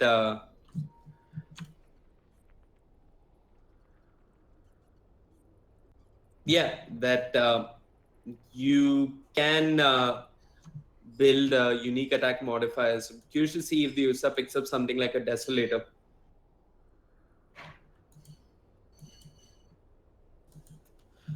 What's the vision game looking like? Radiant, no real vision. Disruptor does have one observer. They've got a smoke as well. Deliverance, just holding on to dust. While the Dire, they see a fair bit more. They've still got that deep offlane ward. And they've got one ward in the enemy jungle. One of the great things about Team Buriza is that they put a lot of effort into the warding. And that is usually the mechanic to get back into the game. A lot of warding, making sure that they have vision and just playing on the back of that vision. It looks like the idea is to group up here and pop a smoke. Treant is holding on to a smoke. He's got the overgrowth as well.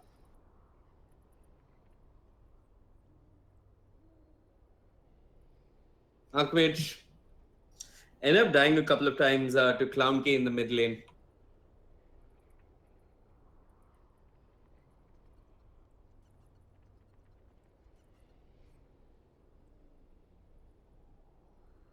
Both teams now exchanging notes on which is their favorite international team.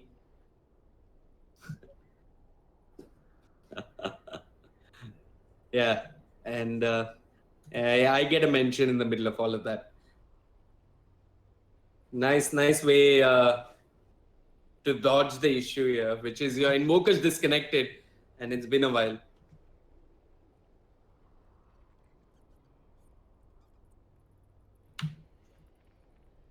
Dinu has picked up the blink. No lifesteal just yet. I mean, he's queued it up.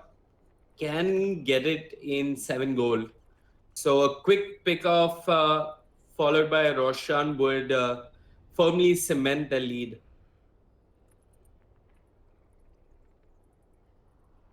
And it looks like Team Buriza are looking to do just that. They're grouped up for 4-man smoke. They're looking for that pick off. I'm really surprised though, despite them getting so many kills, they still don't have a net worth advantage. The net worth advantage, in fact, is in favor of Go Figure. Team Buriza, are they thinking pick off here, or is it Roshan time? The Sunstrike was there, did scout the Rosh pit. Rampage needs to be a bit careful. Easy, he's got the Ravage. Things could go horrible here for Team Go Figure. We got the Ravage. It's on to the Juggernaut. Dinu jumps in. We got a Vacuum as well as a mech, keeping the Juggernaut alive. But here comes the Overgrowth. 1 down for Go Figure. Make that 2. It's a killing spree for the Ursa Warrior. And this could be a tower, if not Roshan, for them. Ravage and Overgrowth being committed to bring down the Juggernaut. The mech just not enough. And Easy now has enough gold for a mech of his own. Probably flying out him in the courier. There it is.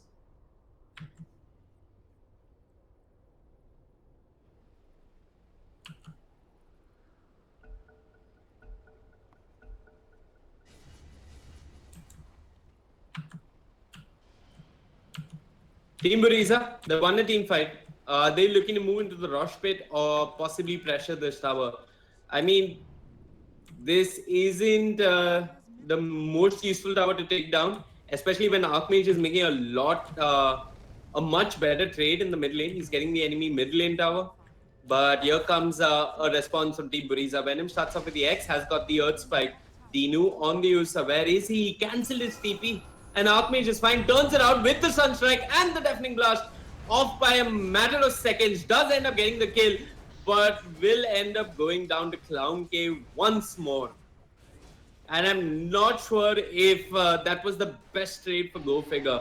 Sure, Archmage got a kill on the line, but he ends up feeling the Shadow Fiend even more. Meanwhile, they've got easy in the Static Storm.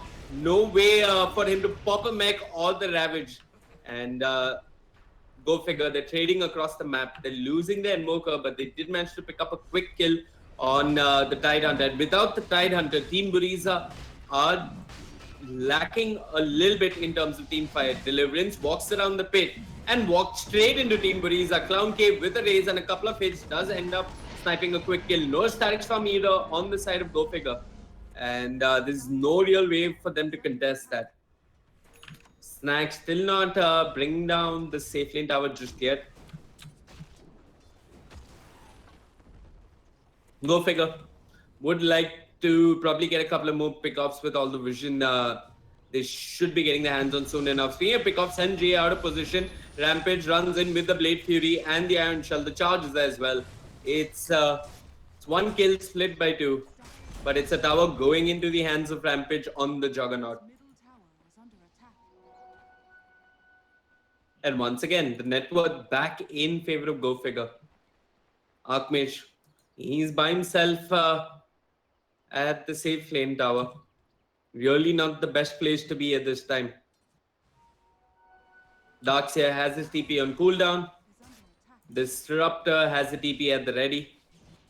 So we could see a TP rotation coming up from Go Figure. Deliverance walks into the enemy wall so they know where he is. The scan also does clip Archmage. Dinu jumps into the trees. Archmage waiting with the Sunstrike as well as the Alacrity. Quickly invokes the Tornado but ends up going down. It's a godlike streak for the Shadow Fiend. And Team Buriza, they're only moving from strength to strength. But Go Figure, they're trying to make these trades happen. They're trying to bring down the mid lane tower. Tide Hunter does have the Ravage, but no just yet. Are Go Figure going to pressure for more? Or is this the end of the trade? Speaking of trades, Team Buriza, they're working on the tier 2. Snacks doing the same here.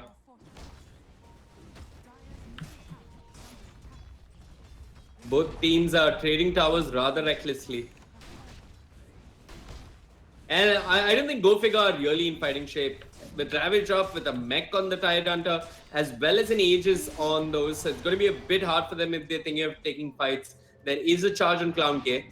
And Deliverance storms back, dodges an Earth Spike mid-charge. Jesus. But now...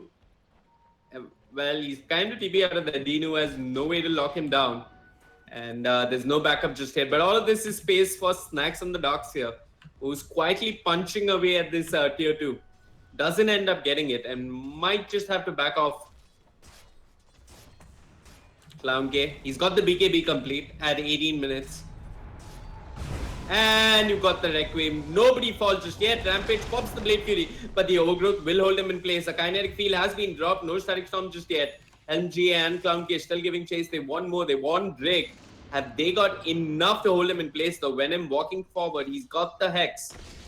Starts out with the Earth Spike. It will connect on the Disruptor. Venom giving further chase. Drake drops the Static Storm and tries to TP out of there. Mission successful, but at what cost? They've lost the Juggernaut once more.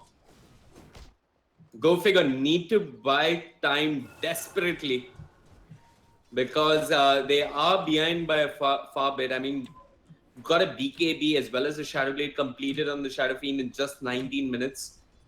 He's just looking to recklessly dive you. Dinu jumps in and, well, even the quick surge on the Disruptor wasn't enough to keep him alive.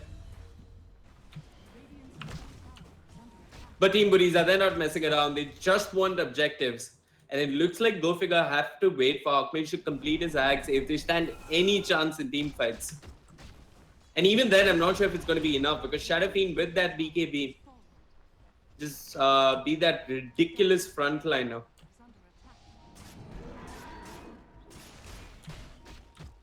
A lot of vision coming up from the Radiant.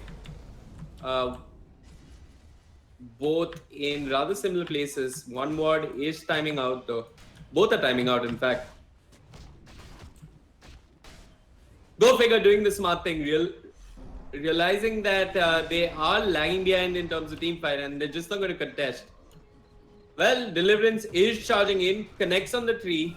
He's got the Iron Shell, starts off with the Nether Strike. Quick Omni Slash will be a kill on the Dream Protector. We got a Vacuum Wall with a Static Storm on top of 3. The damage is there. Rampage does manage to bring down the Tide Hunter. The Aegis has been taken away from the Ursa and there's a glimpse on the Clown K. It's a Beyond Godlike streak on the Shadow Feed and this is a lot of gold. It's going to go in the hands of the Darkseer. They end up winning the team fight there, losing only the Disruptor, who started it all with a beautiful Static Storm, and Team Buriza, they're left scratching their heads. I mean, it looked like we were ahead of them, but where did it all go so wrong for us? I'm going to boil it down to one thing. I guess Tide Hunter without a Ravage just doesn't offer that much, and go figure, they're fighting around these cooldowns. They even see Dinu on the Ursa Warrior. Charge onto him, we got the Sunstrike. Here comes the TP from the Tide Hunter. Dinu hugs the Shrine. Easy holding on to the Ravage, not popping it just yet. They want to bring down the Darkseer, but he quickly vacuums them back and gets the hell out of there. All this is space for Rampage as well as Archmage to take a tower. Despite the excellent laning phase that the Shadow Fiend had, Team Buriza, it looks like things are taking a turn for the worse for them. Archmage just had that Axe complete. He's got a good amount of points in Quas and Vex as well, so he is offering a lot of teamfight control. Got this aggressive vision coming out from Team Buriza.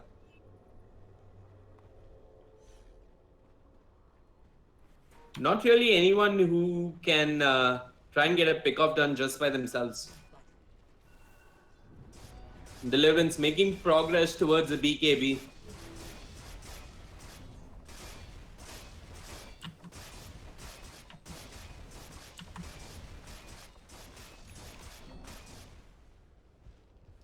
Rampage does have the Manta style complete on the Juggernaut, so he can shrug off the overgrowth. And you just got that much less to control the Juggernaut, who needed a Ravage as well as an Overgrowth to kill him sometimes. Clown K, he's gone back for the Dragon Lance, so has that a little bit of range to work with as well as the stats.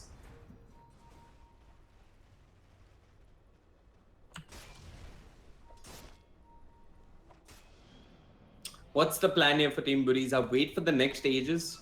Dinu's got the Desolator as well. I guess he needs a BKB though.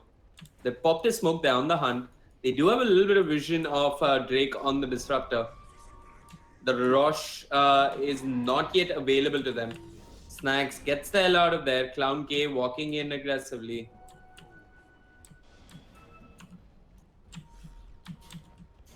Easy has the Blink Dagger on the Tide Hunter, but no vision just yet. Dinu gives some. They're all in one cluster of an area. Easy jumps in with the Ravage. It's huge with the Requiem of Souls, but they've got the Guardian Greaves. It's keeping them alive for a while. Snacks pulls them back into the wall, and we got an Omni Slash on the Ursa, who will end up falling down. Meanwhile, Deliverance, he's trying to create some space for his team, might just end up going down. And Earth Spike followed up with the Finger of Death from Venom, but he's been cold snapped and he will end up falling to the Fourth Spirit. Rampage giving chase. They've already lost the Lion and the Ursa on the side of Team Buriza, and they're going to disengage. That was a Ravage and an Overgrowth coming out from Team Buriza, and they didn't end up getting any kills out of that.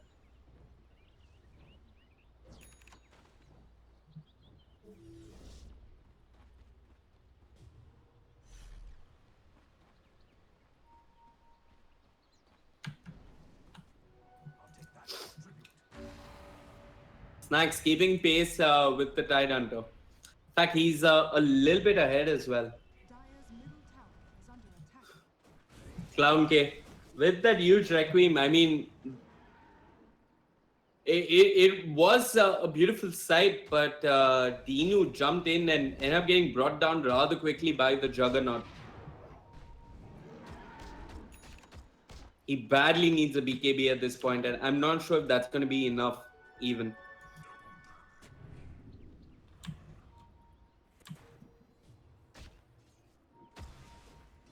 Clown K has queued up the butterfly. But look at this. Venom out of position. Snacks and Drake giving chase. Not sure what Venom is up to here. Probably trying to get a ward off. Will just end up going down. It's a killing spree for Rampage. Meanwhile, mid lane, Archmage, he's by himself. No vision of where Clown K is. Dinu jumps in, but fast fingers from Archmage, and he invokes the Ghost Walk and just gets the hell out of there.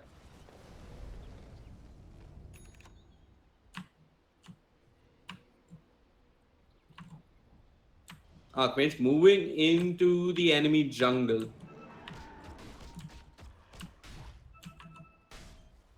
Archmage. Well, the charge is there on the Tidehunter, but here comes Clown K from the back. Deliverance just running through Team Buriza there, but does put an end to that ridiculous charge. Rampage, he's got the defusal as well.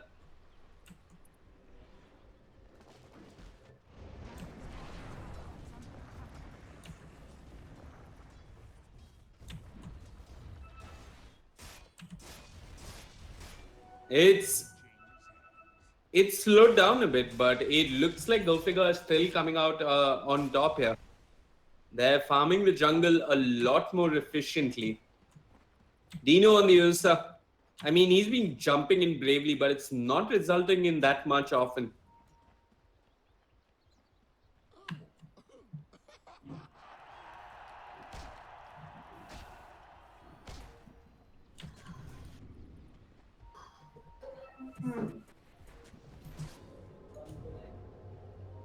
I guess the next play here for Team Buriza is to wait until Roshan is up, and it is.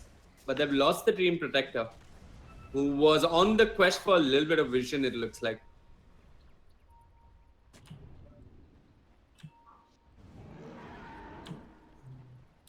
Roshbet, exactly where you want to be fighting when you have a Tidehunter in your life.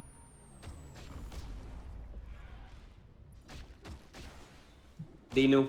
BKB coming up soon. He needs it badly.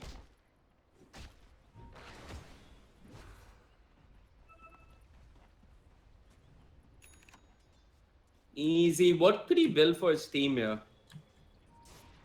Completed Greaves wouldn't be that bad, honestly. Both teams prepping for Roshan. Clown K, he's got no way of joining his team just yet. He's got a TP that's coming off cooldown in his backpack, however. But with Archmage keeping the lanes pushed, do you really want to risk everything and jump into Roshan? Archmage even now has the blink complete.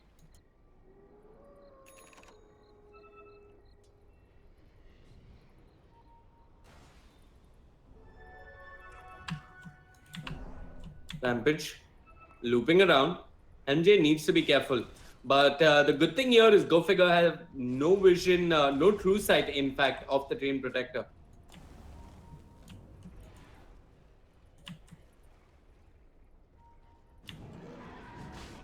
And they've jumped into Rosh Pit. What's the response coming out from GoFigure? They have no clue what's going on. And then not even contesting this, it seems. With the Desolator on Dinu, this should be a quick and easy Roshan. And Dinu picks up the Aegis. Interesting choice coming out from GoFigure there. And probably a smart one, because fighting around the Rosh Pit when the enemy has a Tide as well as a Dream Protector could be a dangerous thing to do. Archmage just keeping the lanes pushed. And Rampage just quietly farming in the enemy jungle. Snacks has got the 4-staff. So can keep his teammates alive and safe if need be.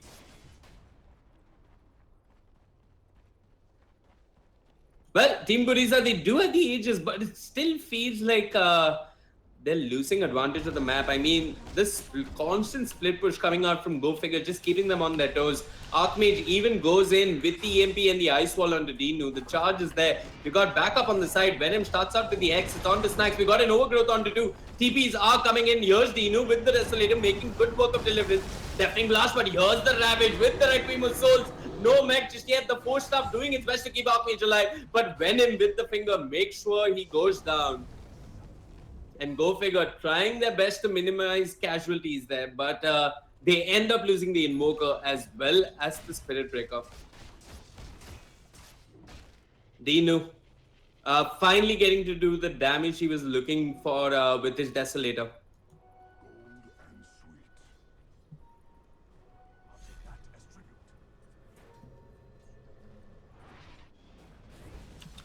Well, it looks like Go Figure, the plan for them is to just keep the lanes as pushed as possible and maybe pick up the next item that's going to make all the difference. But it looks like Team Buriza, they've had enough. They got the Butterfly on Clown K. They don't have the Ravage, however. Maybe just a little bit of chip damage on the tier 3. I'm going to keep my eyes on this man's snacks and the kind of initiation he can get for his team.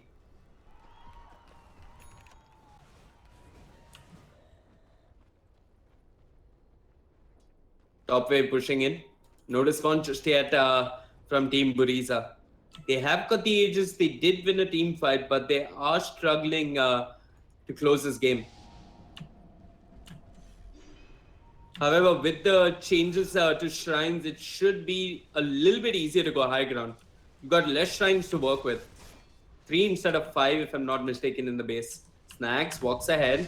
Venom jumps in with the Earth Spike, takes a cold snap. Hex's Archmage elsewhere. We've got Juggernaut with the Omni Slash trying to bring down Clown K, who's popped the BKB. He is trying to make a run for it. The Greaves is there from the Tide Hunter, who turns around with the Gush. Elsewhere, Deliverance has got on to Clown K. The Sunstrike is there. This kill could be huge, but he's got the cheese. Vacuum Wall, not enough. Easy, just going to walk it off. You've got the Healing Ward, not doing much. Rampage giving chase, no Omni Slash just yet. Clown K making quick work of Deliverance on the Spirit Breaker, but Snacks and Rampage want to bring down the Shadow Fiend. Here comes Dinu, no mana to work with. Deafening Blast does disable Clown K with the Tornado. It will be the end of him, and Dinu respawns into a Static Storm in 2 seconds. They got the Iron Shell, Meteor as well, and look at the Zeus just go. He's popped the DKB, but they're just going to run him down with the physical damage. But Venom says, thank you, no sir. I've got the Earth Spike, I'm going to keep my teammate alive. They lose the Shadow Fiend.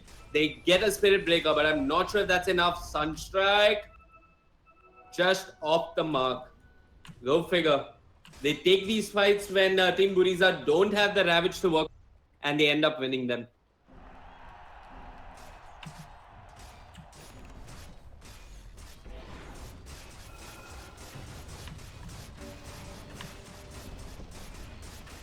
So, I mean, the rhythm in this match has been Team Buriza has Ravage. They take a fight with Ravage. They get 2 kills. Not as much as you'd ideally hope for, but 2 kills nonetheless. After that, they're hardly ever getting an objective because Go Figure are doing such a wonderful job of keeping the lanes pushed out. Once again, Go Figure, they are all alive, but Team Buriza have a Ravage to work with. Glyph of Fortification being used. What's the plan here for Team Buriza? Are they planning to contest this, or are they waiting for Clown K, who's respawning in a bit? Yeah, but Go Figure, they're out of there. They're disengaged. And Invoker is going to push out the top lane.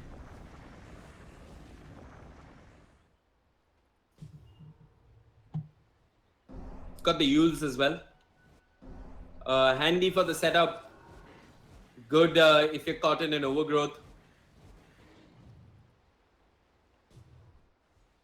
Deliverance still searching for that BKB.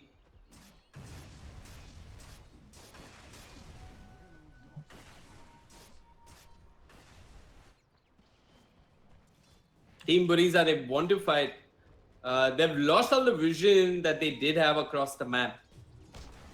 So it's going to be a bit hard for them to find pickoffs. And trying his best to help his team out. He's got a gem as well. Even dropped the Tinker Ward.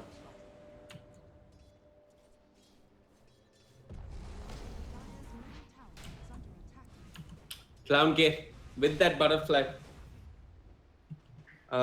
He was a nuisance to bring down. Took 3 heroes from the side of Go Figure to catch him.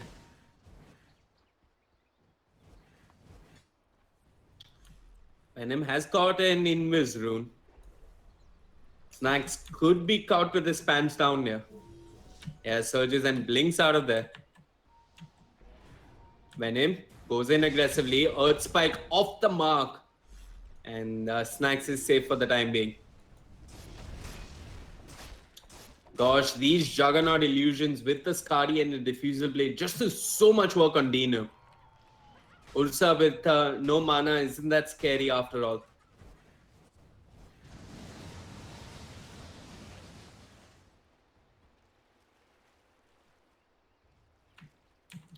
Go figure, are they seriously looking for a team fight now? I mean, Ravage is up on the Tidehunter. They haven't got the best tools just yet to deal with the evasion coming out from the Shadow Fiend.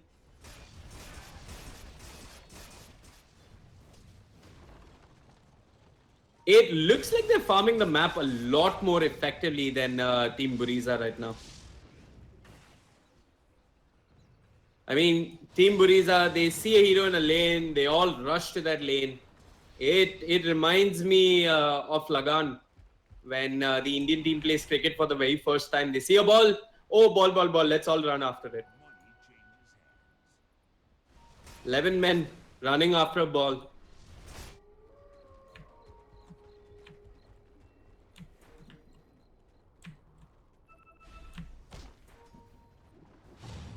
Anyway, we got the Diffusal to start things off on Dino. They got the Glimpse as well, charge, helping out with the vision.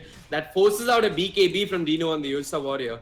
Meanwhile, top lane, they're prepping to bring down Archmage. Overgrowth, Padush, Earth Spike, Finger of Death. That's a dead Archmage. Go figure, they're fighting without an Invoker. Invoker does have buyback, however. Would really like to see Team Buriza come into contest this. They've got the Ravage, but go figure, they're not at all bothered by this. Dino jumps in, we got the Ravage, doesn't clip on anyone. It was an absolute disaster. Drake is dropping low. Snacks trying to keep him alive. Two-man vacuum wall. Where's the Static Storm when you need it? There it is. They do end up bringing down Venom. And look at the Juggernaut with the Omni Slash. Does end up breaking down the Tidehunter. Clown Cave with the Requiem. He's trying to do his best. They do cancel Deliverance and his TP. But that's about it. They've lost the Tide. They've lost the Lion. And go figure, end up winning a fight 4 versus 5. That Ravage completely misses everyone.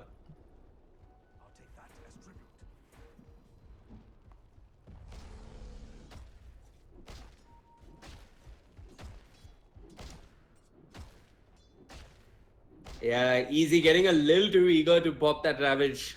Didn't end up connecting on anyone, and they did their best to bring down the Disruptor, but Disruptor survived. And Deliverance, I guess he's doing his thing. As long as he goes in and ends up dying, but his team ends up winning the fight, that's what really matters. I mean, he's a Spirit Breaker. He's meant to charge and die.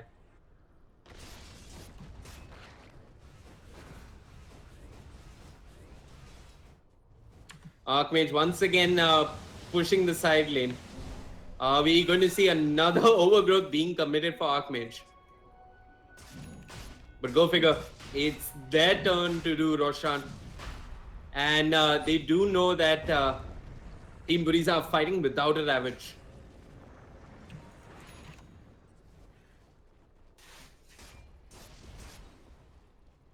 Juggernaut, what's he building into? Nothing to deal with the evasion coming out from Clown K on the Shadow Fiend, who's now got an Assault as well.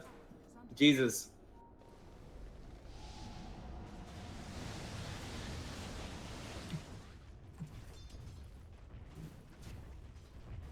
Archmage got in the scan, but he's going to TP out of there.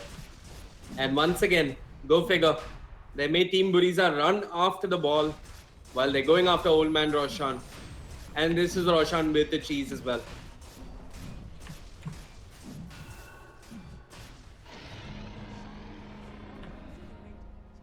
Team Buriza there. They're being made to run across the map rather heavily and rather ineffectively. I guess they have kill potential with the Lion. I mean, Lion is a blink. Lion Shadow Fiend should be enough to bring down anyone on the side of Go Figure. I also think Team Buriza, I mean, come on, you played enough reactionary Dota. All you've been doing is reacting. Pop a smoke, drop a Ravage and see what happens.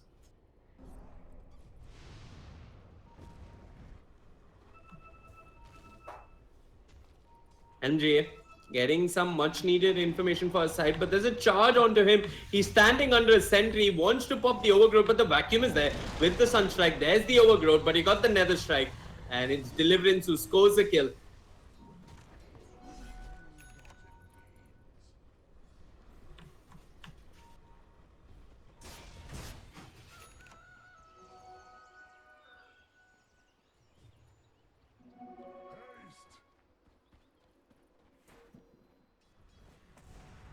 Archmage on the way to building a BKB of his own.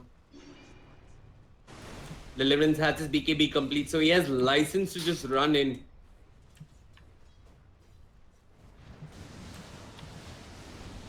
Go figure. Here comes the attempt at high ground. But now it looks like it's Team Buriza's turn to split the map. Dino has got that BKB as well as the Skull Basher. He's going to TP back home.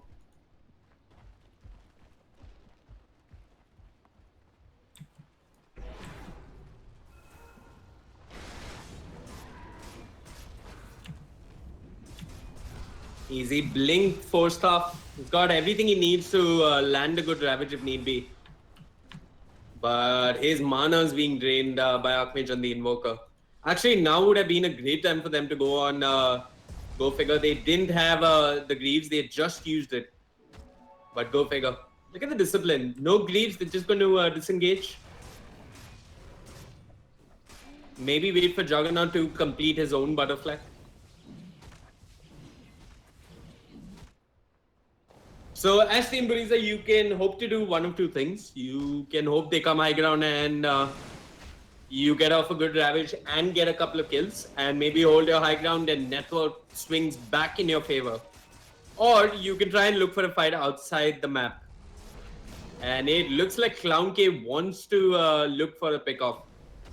Not sure if he can bring down anyone just by himself. The ward does cut a Rampage on the Juggernaut.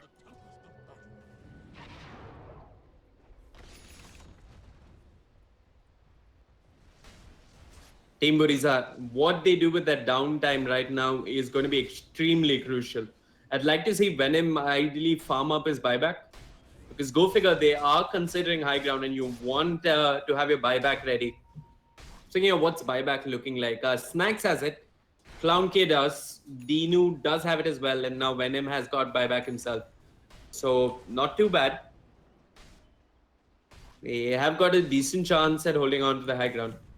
Drake has completed the Aghanim Scepter on the Disruptor. Jesus.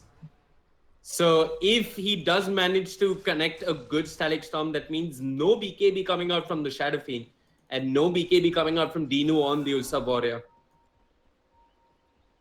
He is so farmed.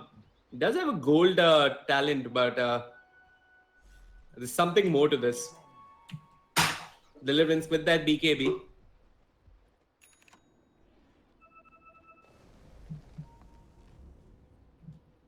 Okay, so it looks like Team Buriza, they're going to hold on to the high ground.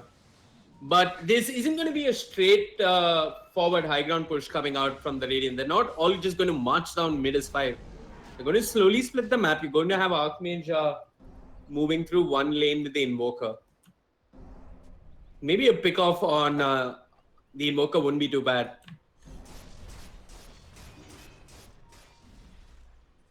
Go figure, just keeping the waves pushed. They popped as smoke now. Team Buriza huddled in base. Dinu jumps in. There's a Blade Fury coming out from Rampage. A cold snap onto Dinu. He's been vacuumed back. Deliverance moves in. We got the Ravage. It's on to every. Dinu pops the BKB, tries to stay alive. Static Storm teamfight, control pawn. It's on to 2. And look at the damage. Easy will end up falling. Deliverance running after the Ulsa Warrior. But Ulsa just pops a shrine and turns back. Earth Spike coming out from Venom doesn't really do much. They bought down the Tide Hunter. And Rampage is making quick work of the mid-tier 1. The Glyph of Fortification has been used, but it's not going to be enough. Rampage with a butterfly of his own, not a care in the world. And they pretty much brute forced high ground out of Team Buriza there. Deliverance going for round 2 on a Helm GA. But he's going to disengage. He's just keeping the supports away from the racks so Rampage can do his work onto them. Dinu caught in Ice Fall with the cold snap, will end up going down.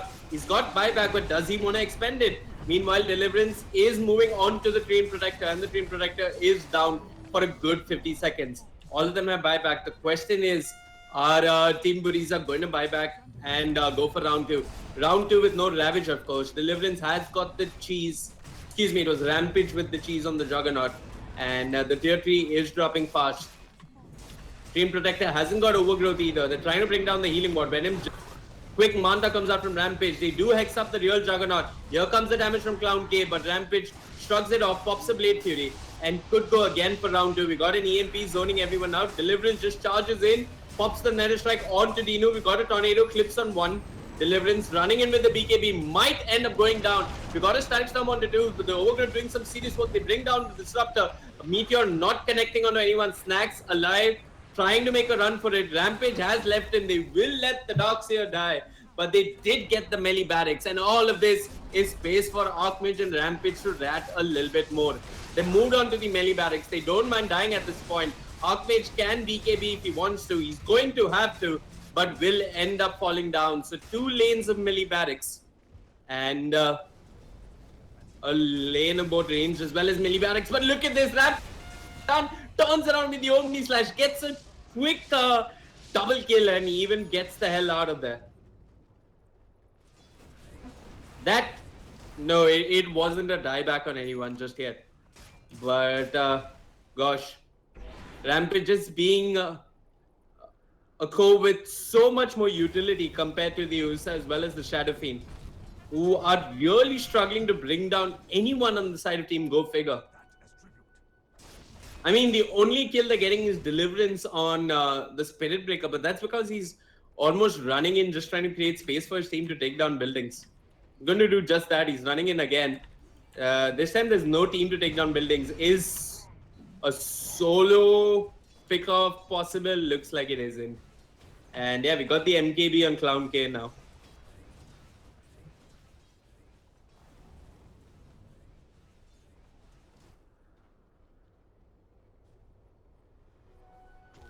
Go figure. Just a better team somehow. It just seems like their cores are able to be a lot more effective in team fights than those on the side of Team Buriza. Roshan going to respawn in a minute.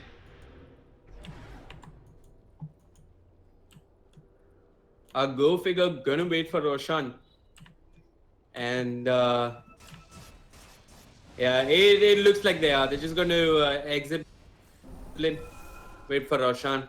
Take down shrines.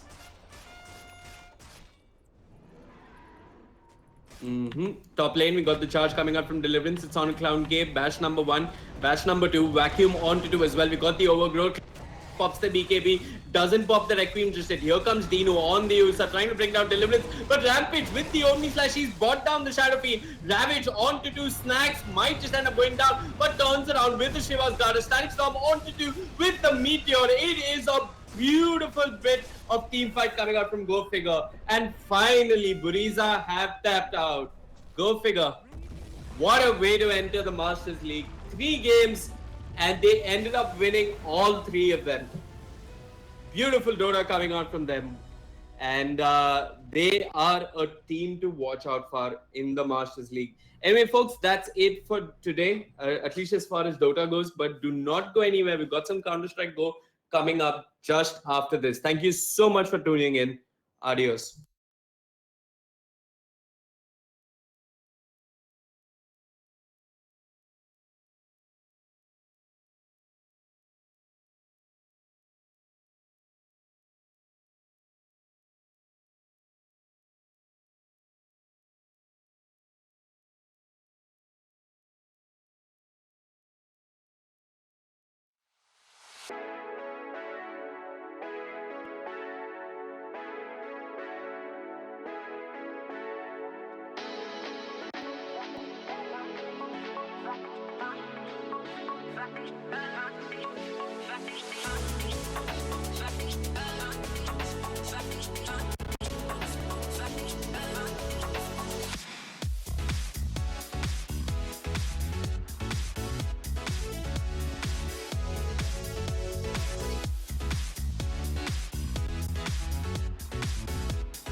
All right, welcome back, everybody, to the day 6 of the ESL India Premiership 2017 Summer Seasons Phase 2, brought to you by Omen by HP, HyperX, and Zowie by Benke, and of course, organized by your own Northern Gaming. All right, people, everybody who was tuned in from before, and everybody who just joined in the middle of the game, and everybody who joined us right now, everybody gotta listen to this.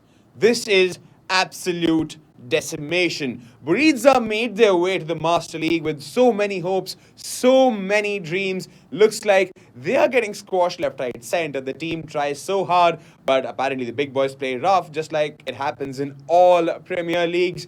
This is nothing different. Go figure, Red has defeated Buriza in this 5v5 MOBA. Excellent work, go figure, guys. I'm very sure, considering it's Saturday night, you guys would look forward to have a great party because of this win. And Buriza, don't hold it against yourself. I'm very sure a little bit of homework can sort your issues out, and probably you'll come back to your winning ways. And that's Dota 2 for you. Thanks a lot, Vivek Venkatraman, for taking us through the game. Excellent casting to the bone. All right, people, now quickly heading into the Counter-Strike Global Offensive scenes here. But before we go on into who's playing who, let's quickly take a look at the Master League standings.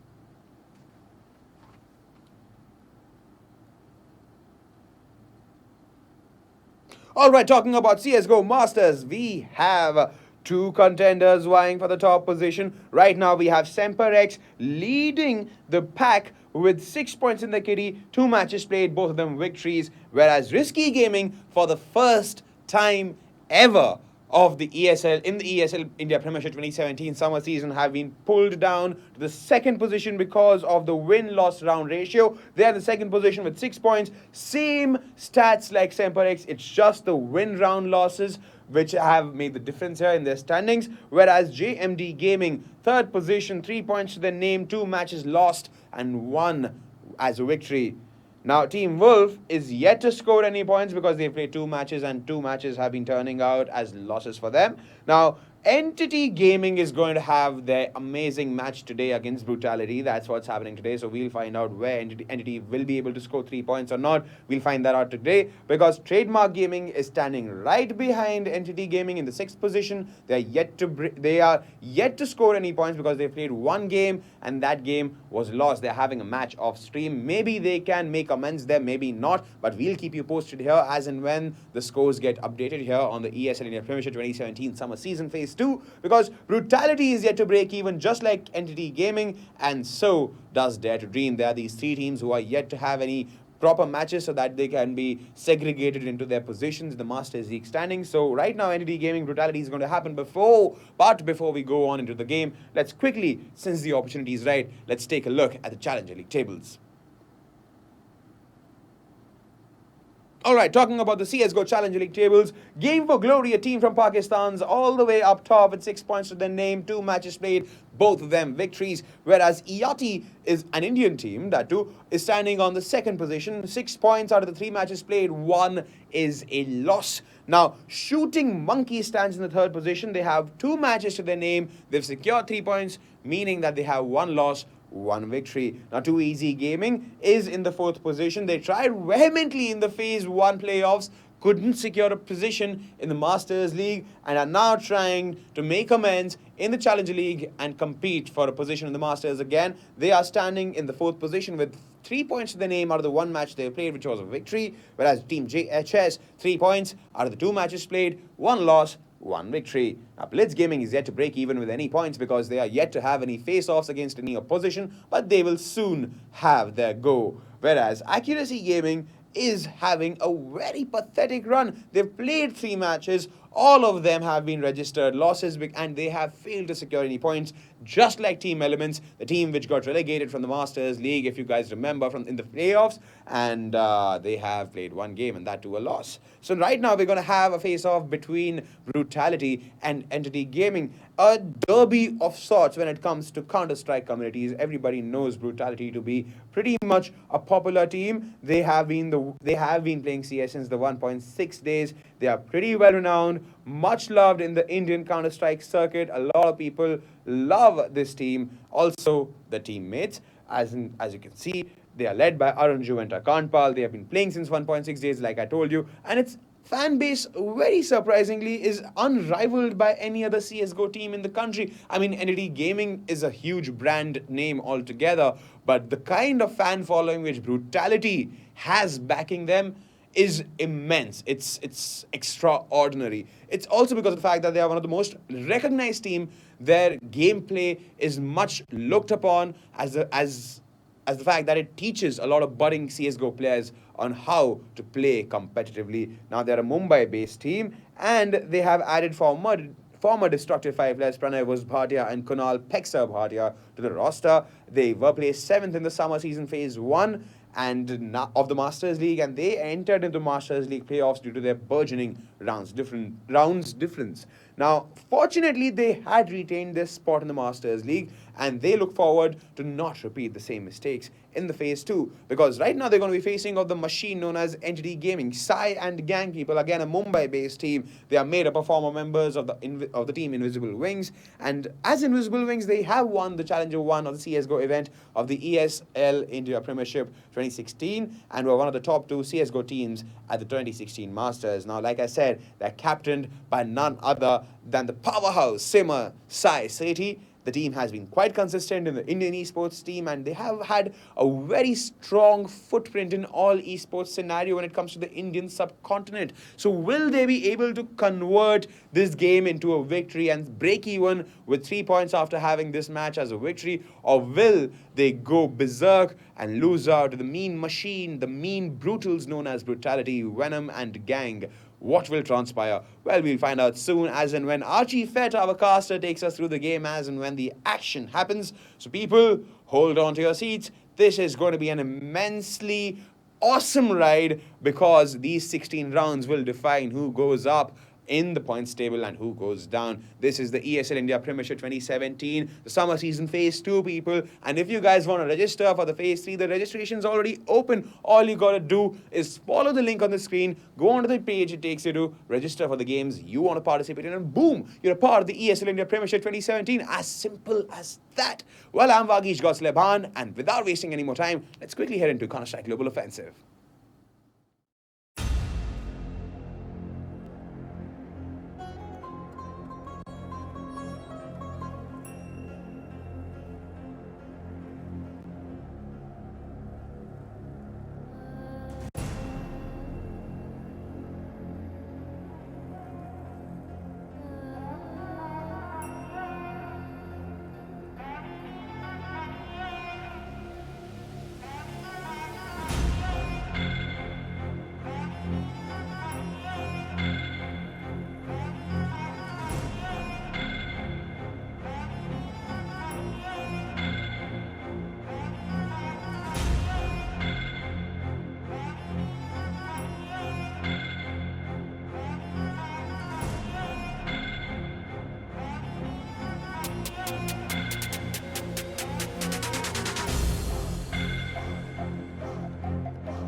Alrighty, ladies and gentlemen, welcome back to Counter-Strike Global Offensive. That's right, folks. I know you've been waiting patiently for the longest of time, waiting for Dota to end, and now it has finally ended, and now we're gonna go live with Counter-Strike Global Offensive. Team Brutality playing their first game of Phase 2 of the Masters Division in the ESL ESL Premiership, and they are up against, well, what most would consider the best team in the country, ND Esports. So it's going to be the most popular team in the country going up against the most, well, at least on paper, the best team in the country. And Brutality are playing with a stand-in. Adi is going to be subbing in for Venom today. Don't really know why, but yeah, they are going to be playing Inferno. The go-to map for both these teams, actually, if Mirage is off the table.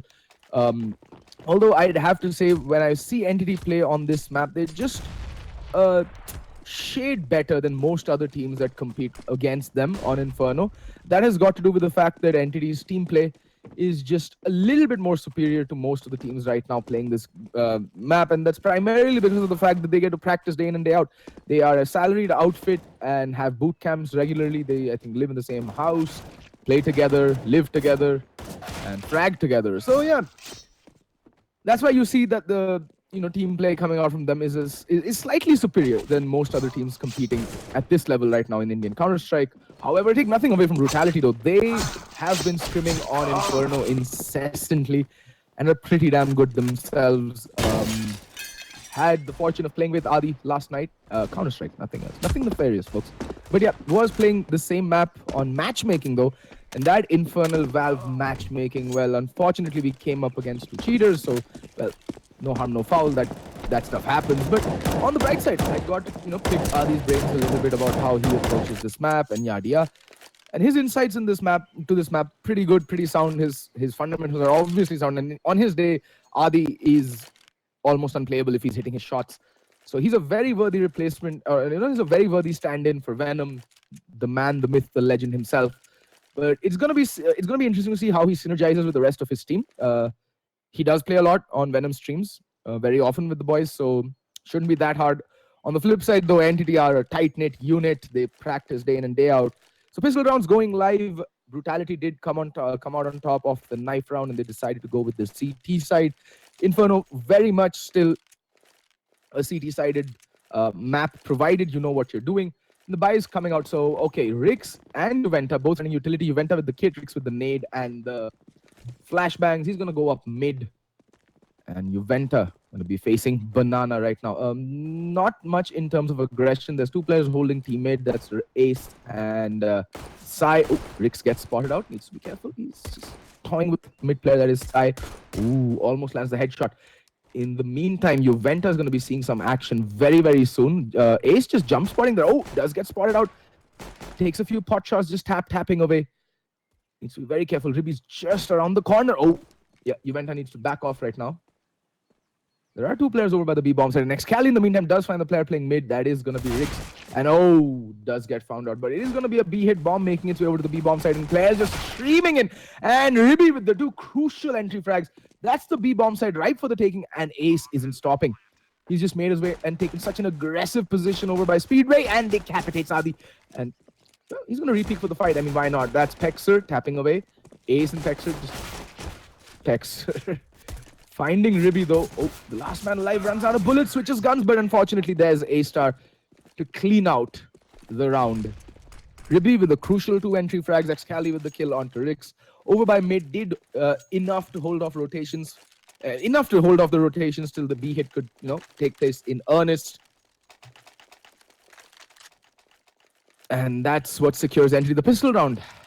And obviously, instantly the force buy does come out. Brutality, a team notoriously well known for winning the force buys.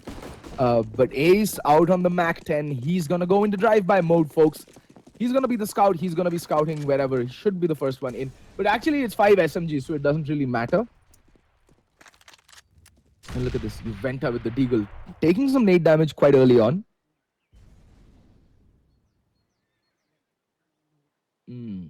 So, fairly default setup. Rix with the Deagle, rattling off a couple of shots in mid. Well, Ace is on the Mac 10, so at this range, it's just going to barely tickle Rix, to be very honest. But Juventa, he's playing the happy spot. Can he land a Deagle Ace just like Happy did against Team Solo Mid?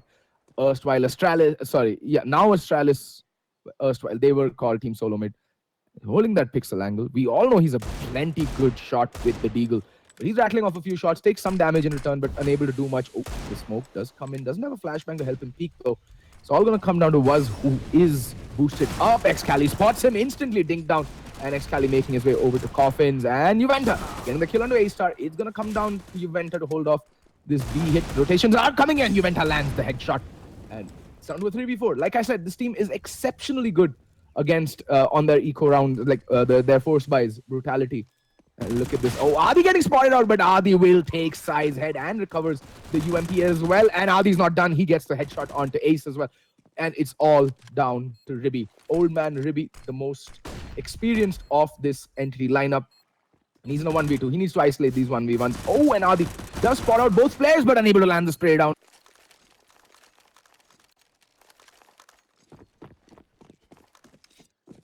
Anywho, Brutality buying up an entity because they got the bomb down, and on both the rounds, they can manage to buy up a couple of AK-47s, 1 Galil, and 2 UMPs. They will be fairly light on the utility though. Might be seeing a pretty explosive round. Adi with the swag 7, 267 kills on it, and there we go. Boom! Headshot onto Sai. Good night, Sai. You're out of the round. Adi not done yet. Smokes it off, playing just on the edge of the smoke. He's playing very smart. Needs to be careful though. Might just get spammed down. Takes a pot shot through the smoke. Announces his presence. Now Ribby knows that Adi is there with the shotgun, but this Mag 7 at that range is absolutely devastating, by the way. And looks like it's going to be a mid-hit. It's a 4v5. I mean, the tides can turn at any moment, and there's Ace. Going to pick Boiler. He's going to be greeted by Pexer. Oh, they're playing so close to each other, but the UMP going to be the better weapon in this range, and Ace getting completely Helen Kellered and getting shot in the face, and was there for the rescue onto Pexer, who can get now... Oh, is there a knife? Yes, Adi with the knife onto Ribby. Okay, then Adi running out of bullets on the swag 7 and deciding to just YOLO it and go for the knife, slicing and dicing Ribby. Completely guts him there in side halls, in apartments.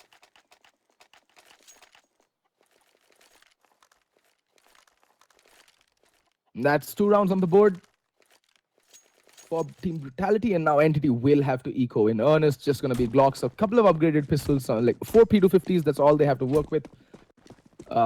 Entity, there should be not a snowflake's chance in hell of them clutching up this round, to be very honest. And they're playing fairly passive. They're going to be aggressing up apartments, where again, Adi with the swag 7, boom, 1 hit.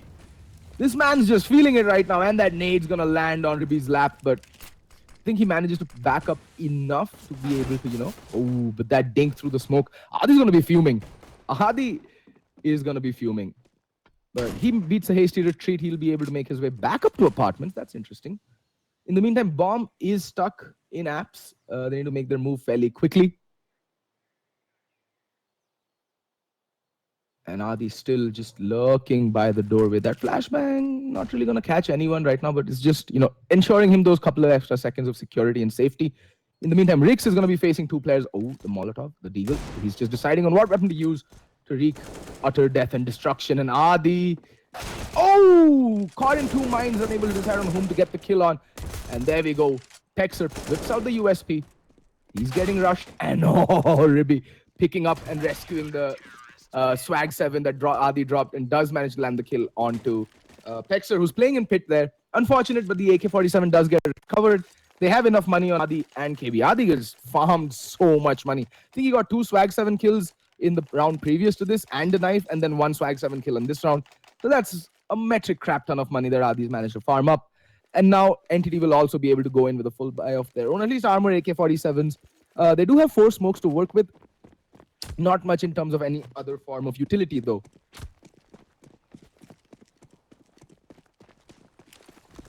Look at this mid aggression. Adi just instantly charging down mid. So ballsy, this player, I tell you. He has no fear. Oh, manages to catch Excali with his pants down, but unable to land the spray, and now he needs to be careful. He's going to get pincered. Does manage to get the kill on Ribby, but Excali's there to instantly trade him out. And the aggression of Banana's also coming. No, this is what I'm not a big fan of, but look at that. Excali getting whittled down to 9 points of health through the smoke. Juventa is like, somebody whack me. Anyway, moving on. That's enough cringe for the day.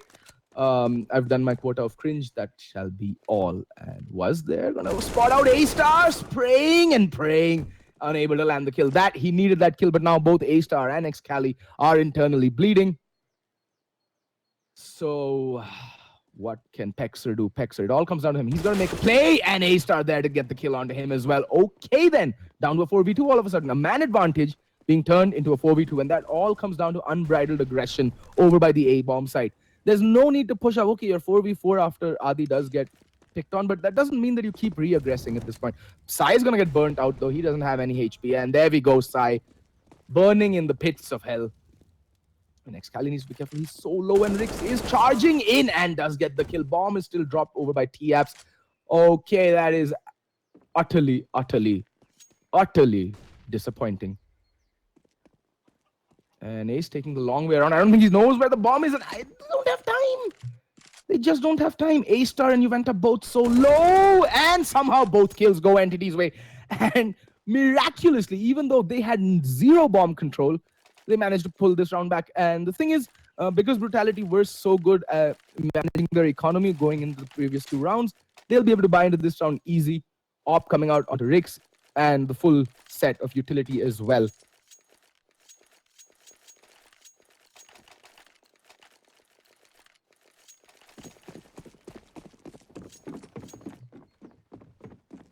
Alrighty, scores are 3-2.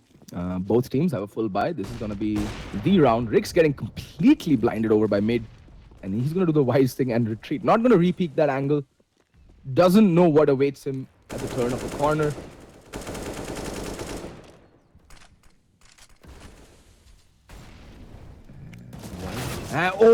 What a shot through the smoke there. Juventa does take some fire damage, but they're going to more than happy for that exchange of HP. I mean, look at that. They get a kill, fall back, and manage to land some damage onto Ribby and Ace as well. Ribby getting, whittled down to a one-shot headshot potential from an M4A1S, not an M4A4. M4A4 at range, I think, does 86 points of damage, while the M4A1S does around 89 to 91, depending on the range. But yeah, there's just one player, A-Star, who made his way all the way to top banana, but the bomb is still over by alt mid. It's fairly non-committal. Entity, I think, are relying on a couple of frags to go their way before they can commit to a bomb site. They still have 40 seconds left to work with, and 3 smokes as well. But Ribby, he's clearing off apps. He's going to spam through the window just to check if anyone's, waiting on that ledge outside. But it's going to all come down to these opening few frags over by the A-bomb site. There's 2 players playing pit. Adi and Pex are both. Pex are spotting. Adi with the nade ready in hand. And that Molotov's going to delay them even more. The hit has to come in. Rix with the AWP does get blinded and falls back. Very good usage of utility, but in the meantime, A-Star, look at him. He doesn't check second boxes, second oranges, and he's going to get put down. But the hit is going to be over by the A-bomb side, and Adi and Pex are just completely dominating the pit position.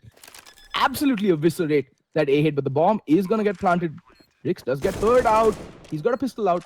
Sai, the lone survivor, he's going to get pincered very soon. Unfortunately, Rick's just ending his tyranny right there. Will get the defuse in, 3 rifles staying alive. That means now their economy can build even more than what they'd managed. They had bought down to their last dollars here. And the problem for Entity here, they're going to get hard reset right now. They'll have no money whatsoever going into the next one. They'll have to eco this. I mean, they'll have some money. I take that back. Sai is sitting on $4,300. All right. So they can invest in... Okay, they're going in for the force buy. Cool. Entity, not a team known for their, wise usage of economy. They go straight into this round with a force buy. AK out onto Sai, 1 smoke and 1 flashbang. Excali with the UMP and everyone else, armor, pistol with utility. I mean, the T-side economy is much more forgiving than the CT side economy. And it looks like Brutality. They're looking very strong on their CT side in Inferno. This is actually very good to see. And fancy run boost attempt number 1 succeeding. Pexer getting run boosted onto the balcony over by Halls outside Boiler. And smokes are being lined up. Sai lining up the smoke for arches. And that's going to block off vision. There we go. The arches get blocked off. Library gets blocked off. That Molotov's going to delay the push. This is a very set standard execute. KB playing just by Motorbox. Now making his way over by default into the site. It's a pretty solid A defense though, but Rix just getting completely blind. Adi though can be the difference maker, but he's blind. I don't think he's been spotted out though. Nope, Ribby hasn't spotted him out. Oh, but Sai with the decapitation. And was replying back with the kill onto A-Star. Ribby is just so low though. He's 7 points of health. Managing to recover that M4. He's very, very low. And they'll all come down to Ace actually. He's got to be the difference maker. He's managed to recover an AK-47. And yeah, he's going to have to go huge. In the meantime, there's Juventa clearing out apps. Ribby watching this angle like a hawk. And Ace does get the kill. That means, oh, now he knows. Well, at least now Ace will be able to get this. He knows info. He has the info, so it'll all come down to who hits the shot. And it looks like it's gonna be Juventa who hits that crucial headshot onto Ace, putting 5 rounds on the board for Brutality. Alrighty, Brutality cutting that very, very close. But yeah, the money onto them not very good. Adi now on $3,600. It just looks like, it just feels like yesterday that he farmed so much cash with the Mag 7 and the knife. But well, all that money has evaporated. And Entity, I don't get this. Why insist on the force buys? Why so reliant? Will we see a fast banana play? Is the question. Because Brutality have been consistently playing 3 over by the B bomb set, so they might be able to overwhelm the A bomb set, so they might be able to overwhelm the A defense, but that nade's gonna go sailing in, and was gonna get the initial pick. That's the man disadvantage already. But Was is very, very low, but they still have the man advantage, so there's no problem.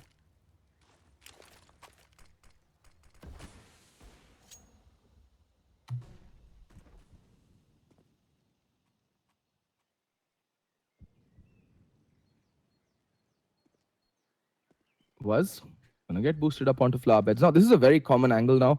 There's even a Molotov that can flush you out, and Was is so low that I'd have expected Juventa to be boosted up here. And there we go. A-Star first to check it. Now, can Juventa hold off this B hit? The answer is a resounding no. And Ace on 1 point of health. That reload's gonna get hurt out though, and he's gonna get pre-fired in 3, 2. Okay, the smoke is delaying it, but they're spamming the spot. They've heard the reload, and that nade's gonna go sailing in, and Kobe. Bring it down to a 3v3. Adi in the meantime is going to push through smoke, and he's going to kiss Ribby in the smoke, while Ribby just says, nope, nope, nope, I'm going to shoot you in the face. Rix though, lone survivor against 3 players in the AWP, doesn't have a kit, needs to retreat, and will do. I think he'll manage to save the AWP as well. Oh, missing a crucial shot, and A-Star not going to be very forgiving if you're missing your easy shots there. That means Entity managed to pull one back. The scores are 5-3.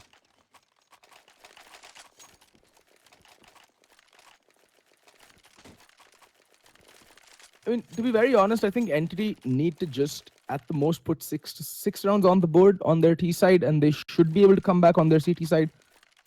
They do have a very strong CT side on Inferno as well. Does pale in comparison when facing off the T side on, well, what's that team name now? Risky. Oh God, it is going absolutely crazy here in Bangalore.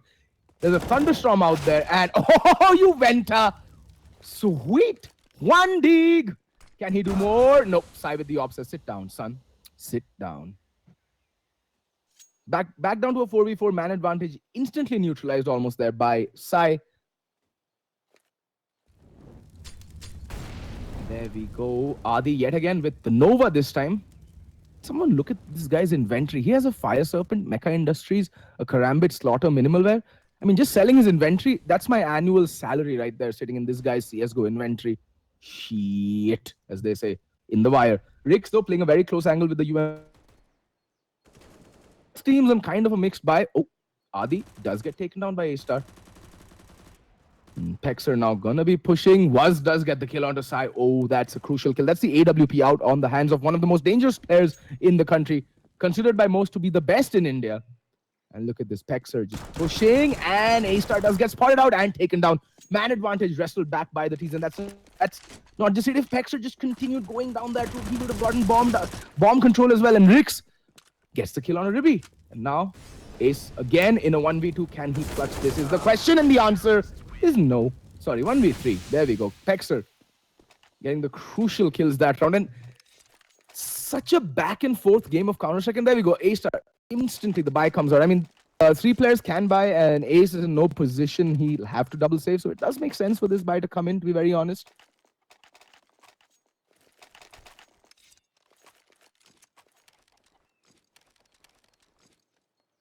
And there we go. Forced by Ace on armor P250. Match has been paused, I think. Yeah, it was just a small tactical pause. And there we go. Force by coming out. I'm pretty sure Sai is going to be picking up an AK-47 with armor and a smoke and a flashbang. That's the most sensible buy for him to go with. Same as A-Star and Ribby. Entity really need to reevaluate their T side. I mean, the first game of the first phase of the Masters series is what really put Entity's T side on Inferno on the map, according to me and Bleh. They were really, really impressive. They had N number of set executes, and they played them to perfection. They played risky, and they managed to take that to double overtime, and it was phenomenal to watch them play on their T side. But over the course of the tournament, I'm seeing their T side is kind of waning away a little bit. They're not doing what they used to be doing. They're changing it up a bit too much, and I think it's to their detriment. That or other Indian teams have actually figured out their style of play on Inferno on the T side, and they're starting to counter it a little bit. Like you just notice right now the way Brutality are playing. They're aggressing early round, trying to assert map control, pushing Entity towards a certain spot. Usually it's an apps, and this is most pronounced during their eco rounds or their force buys. So Adi will always be playing where Venom plays, by halls in apartments, and he's going to always try and get the drop on the player coming from T apps. And I think up till now he's won that fight 4 times out of 6, which is quite commendable to be on the CT side. And what that's allowing Brutality to do right now is, shape their setup in such a way that will always keep Entity guessing, because they're showing themselves at very advanced positions and then quickly falling back after maybe doing some damage or getting a few kills. And that's always going to keep Entity guessing. And then suddenly when they're on their force buys, they'll push those points. So Entity are like, okay, so they've shown themselves, so they've fallen back. But nope. And the nade spam up mid gonna do absolutely bugger all. Oh well. Sometimes it's Hiroshima, sometimes it's a Fuss Bijli Bum from Diwali. And look at that, as I was just saying, Adi getting the first kill. He does take a ton of damage though, but he's going to make his way back to safety, and Pexer's going to be aiding him with all the utility that he can. Smoke's going to smoke it off. That's going to buy him some time as well. 4 players over by the A bomb site. Now, if Entity do get a read, they should aggress onto the B bomb site and do that very soon. And I think they are, because they're inching their way over to the B bomb site. And one of the key things that I've been noticing Entity doing over and over again is the fact that they leave bomb at a place that is absolutely inaccessible. So even though they do get bomb site control, they have to go all the way back to fetch the bomb. Kind of defeats the purpose of getting site control, because by the time they get the bomb, get to the bomb, players have already rotated and are picking them off one by one. And that's what happened in that anti-eco. And the flashbang comes in. The lone B player, Juventa, has to go huge, but unfortunately unable to find the kill. Goes down. Sai in the meantime does find the headshot onto Waz, and now Rix with the UMP should manage to recover the M4. Oh, but Rix spamming through this, getting spammed through the smoke. That's gonna enrage him. Pexer does go down. Now both the players remaining. Adi with the kit, he's on 9 HP. He's on Butter Dream, and Rix, same thing, 22 points. Well, both players are red, and 4 players on Entity are more or less on full HP right now.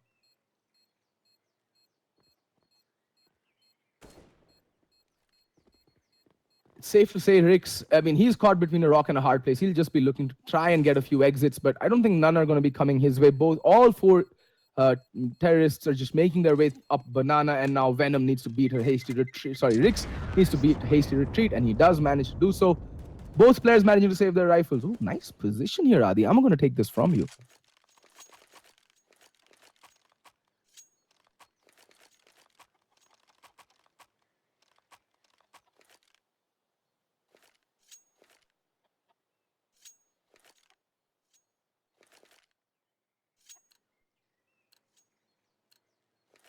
Alrighty, 6-4 is the score after 10 rounds of play, going into the 11th round. Brutality on more or less the first eco of the game we're seeing so far, so Entity should have a good time against this. There are 2 players who have armor. Adi does have a kit and a smoke to work with, but that's just minimal investment going into this round for the CTs. They can't really afford it. Their money is completely in the dumpster. Was on $1,100. Alrighty, Rake's going to be playing by the edge of the smoke. He's going to be the player who's making all the difference, and he's going to just... Alrighty! Okay. Cool. Very cool. Pexer does manage to land the kill onto Sai, but A-Star does get the instant refrag. Adi in the meantime is making his way over Library. He's going to get Molotov. Oh, spots Excali and makes his position known.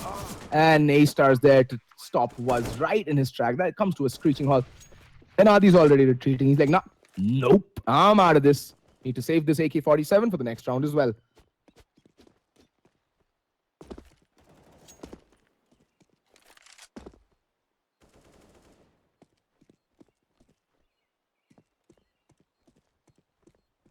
All right, Adi playing for some exits. He's made his way over to T-Ramp. What can he do? Well, he's playing a very safe round right now. He's like, nah. My priority is to save this smoke, this kit, this armor, and this AK-47. And I like that from Adi. He's playing it smart. They have a 2-round lead. It's not that cut and dry yet. Inferno, is it CT or T-sided? So, yeah.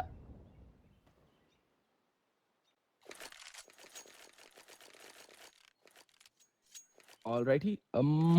Not really sure whether a buy will be coming in from Brutality. They just don't have the money yet. I think they'll save one more round. Maybe go for... Nope, they shouldn't. They might just go for upgraded pistols. Oh. All right, there goes my theorizing out of the window. Force buy time. One from us, one M4, one UMP, one AK-47, and the AWP out onto Rix. That is whom I'll be watching towards the beginning of this round because I just love watching this man with the AWP. Oh, does get blinded though. Will fall back. Maester in the meantime making his way into apartments.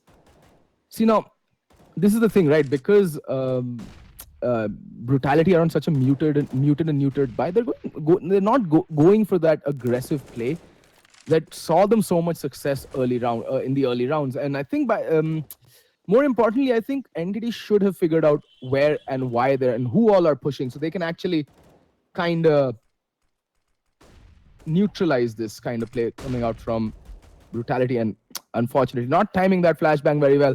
Pexer does get flashed instead of the opponent. And look at this. This happened to Ribby once, so he's now so careful. He's so particular and meticulous in clearing out these angles in halls that he's just not going to be caught with that flashbang. He's taking his time, so is the entire Entity squad. There's still 40 seconds left on the clock. Looks like it's going to be a play towards the B bomb side eventually, where there's two players waiting. Oh, this might... Okay, we might see a wraparound coming in from A-Star. That flashbang. The tip of the rifle does get spotted and should get caught on the retreat. And yeah, it is going to be a B hit coming in right now. Juventa does hear the footsteps of Banana. That flashbang. Really not going to catch anyone because in the meantime, they're just waiting for A-Star to just come rotating in through city spawn, clear out. But in the meantime, just Juventa doing a lot of damage, and there still was.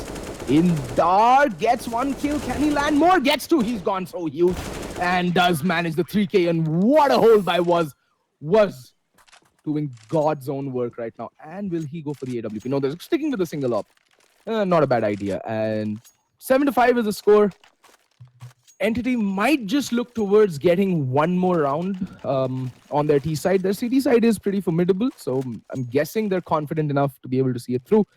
And Entity, I think they're still to eco on this T side. Yep, I think they're still to eco. To them, they're like, what is eco, my friend? Eco is for pussies. No, sorry, eco is for sissies, my friend. And there we go. That nade. Juventa. Still playing passive. He's going to flash out for Waz in about a second or so. So that Waz might peek out sandbags and then he'll be, hightailing it out of there essentially.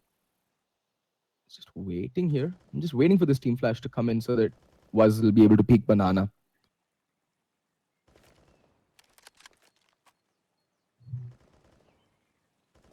Well, in the meantime, the Banana control that the T's got has been relinquished there, all the way back in bottom Banana. And they try another avenue of attack that is going to be aggression towards apartments. They haven't seen much success over by the A-bomb side, to be very honest. They did manage to get the bomb down on a couple of rounds, but usually all their success has come towards the B-bomb side.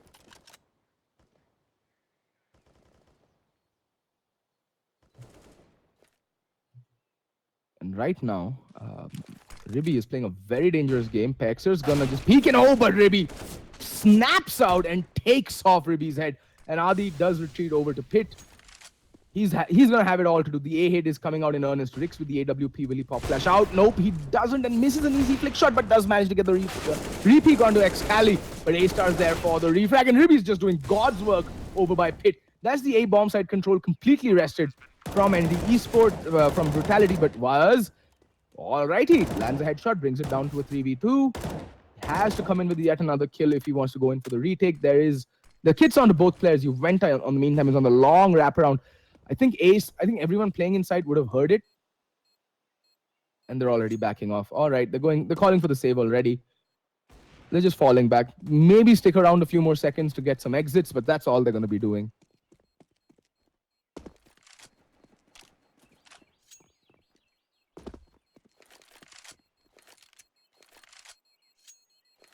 Well. Juventa is gonna get himself an AK. Interesting. Alrighty. That exit strat actually works out in favor of Brutality, although their money is kind of in the dumpster right now. They did do a lot of economic damage over to Entity, but It's not really going to matter much because, well, Excali is going to be out on the UMP and the Force Buy is going to be coming out. Surprise, surprise. Like, literally, like, who'd have thunk it, right? In the entire game so far, in 14 rounds of play, we've literally seen 2 eco rounds. And that too from Brutality. Entity are yet to eco, by the way.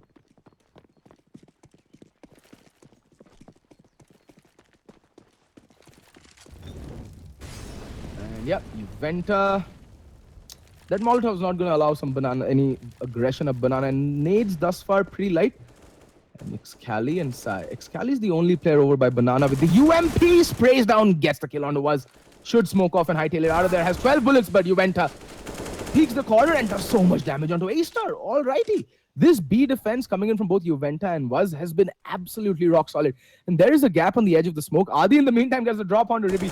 Yet again, that Apps aggression has really been working out for Adi time and time again. I think this is the score is now 7 times out. I think, yeah, 7 times out of 10 he's tried this, he's succeeded. So there's a lot of success. That should give him a lot of confidence going forward.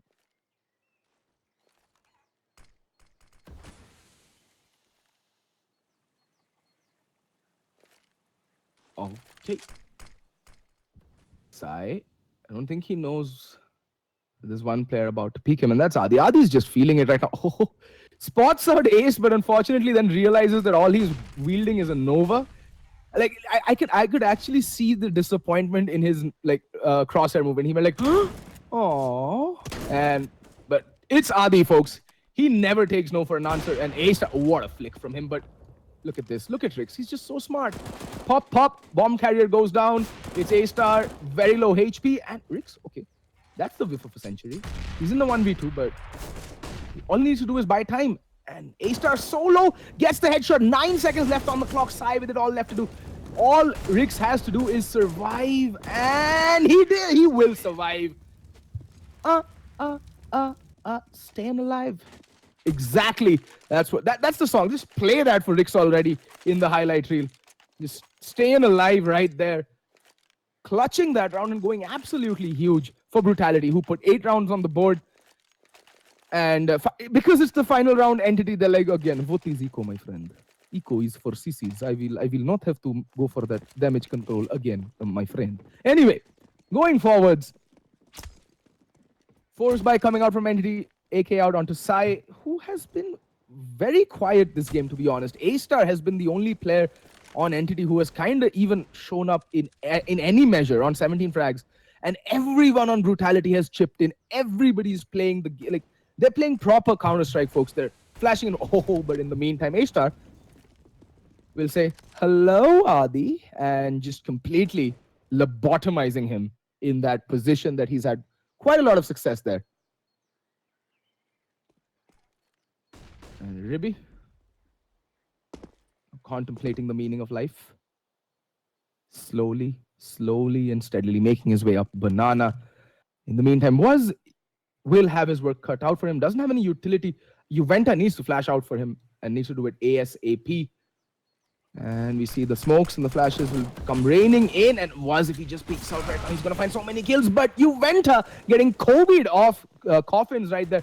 And now it all comes down to him. Takes a few pot shots. And Ace is just like, nah, I'm going to push this smoke and I'm going to kill ya. Texer just caught imitating a bunny rabbit there. And the half ends 8-7.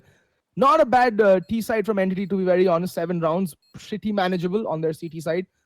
It's all going to come down to who wins the pistol round and how they carry that momentum forward.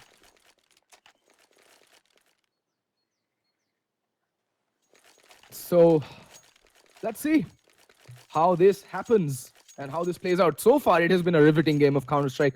Rounds just going back and forth, back and forth. The most one team has able to manage in terms of consecutive rounds has been Brutality, who won 3 rounds in a row after losing the pistol round.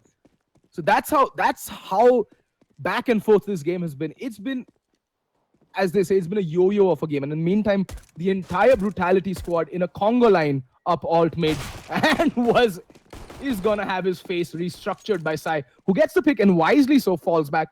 And there's backup in the form of Ace over by Arches as well.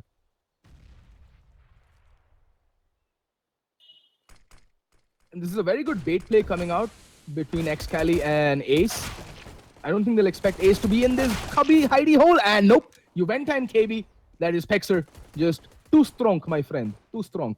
In the meantime, Sai just doing Sai things, gets the headshot on, and that's the B control completely eviscerated. Ribby pushing up Banana unnecessarily and relinquishing B control. I don't know why the call for the rotation came in and why on earth Ribby rotated from where he did, that is push Banana, because the bomb hadn't been spotted yet. And Entity, quite frankly, just shot themselves in the foot. But Sai needs to shoot a few players in the face right now. And A-Star does spot out Adi. Oh, but Adi pops out. And boom, headshot. And down goes A-Star. Down goes Sai. Rix and KB. Sorry, Pexer. Please just use your own names, lah. Anyway, Pexer and Rix see off that round. But Adi doing a lot of damage in that last round.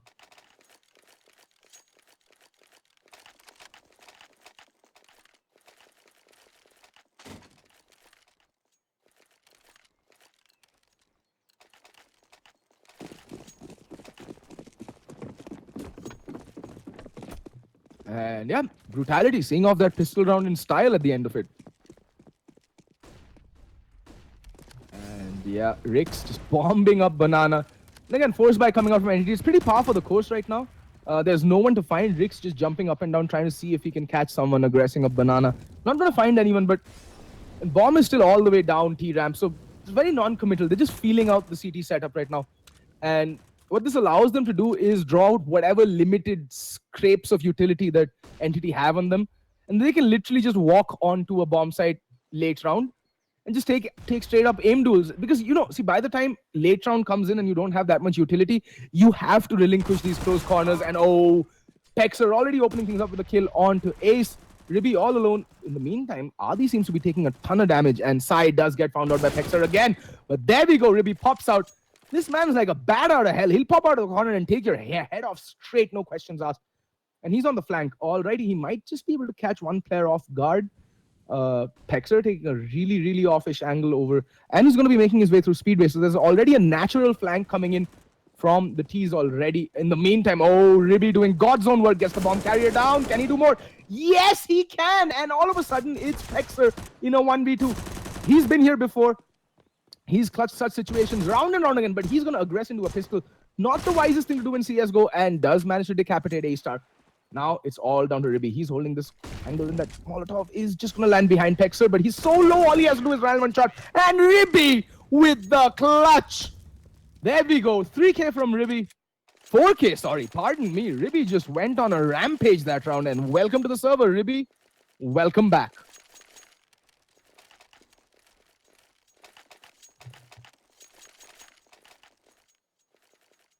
Also, ESL India in chat. Dinchak Pooja is India's newest upcoming musical sensation. She is rap god. She is the unholy love child of Eminem and Tupac Shakur, if they could, you know, reproduce.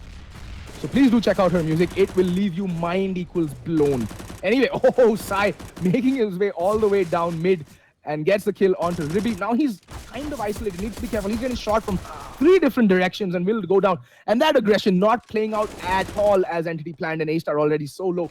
But 2 players are also very low on Entity Esports. Oh, but Adi to the rescue, leaving Excali all alone. This man, take nothing away from him. He's godlike in this game.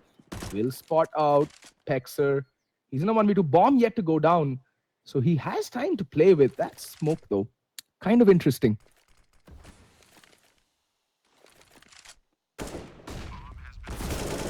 Oh, Excali whiffing the easiest spray of his life. Really unfortunate. And Brutality immediately with the force bike. Break Entity yet again. What is this game even?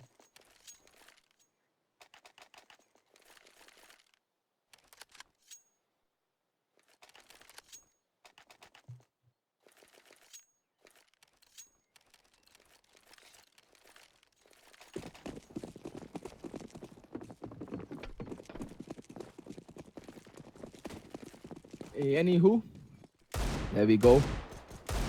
Immediate aggression up Banana. It's going to be Excali and A-Star to hold down the fort over Banana. They're the usual designated B players for Entity.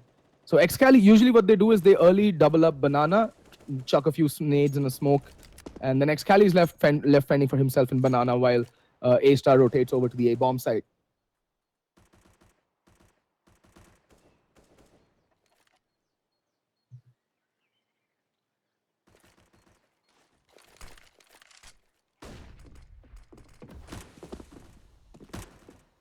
In the meantime, Pexer is gonna nade. Oh, okay. NA nade from Pexer right there. And Adi is feeling his way towards Banana. He's so meticulous when he's clearing these corners in Excali. Oh, I think Adi heard that. Ace in the meantime does find the kill onto Pexer, but Rick's there to immediately trade it out. And this A hit is gonna come in full earnest. Ribby needs to go huge with the saved M4, recovered M4 actually. That smoke kind of gonna be a tell of where these players are coming from, and was peeking around the corner without checking it, and Ribby does get traded out. Almost instant trades coming in, and A-Star jumps onto the scooter, rattles off a few shots, but oh, Sai, oh, unfortunate, how unfortunate. Adi is he's just a predator. He'll wait for his opportunity to pounce, and when he pounces, he seldom misses, and now Excali is like caught in no man's land, getting shot in the butt, and does get put down. And hopefully now, finally, Entity will go on their first ever eco of this game.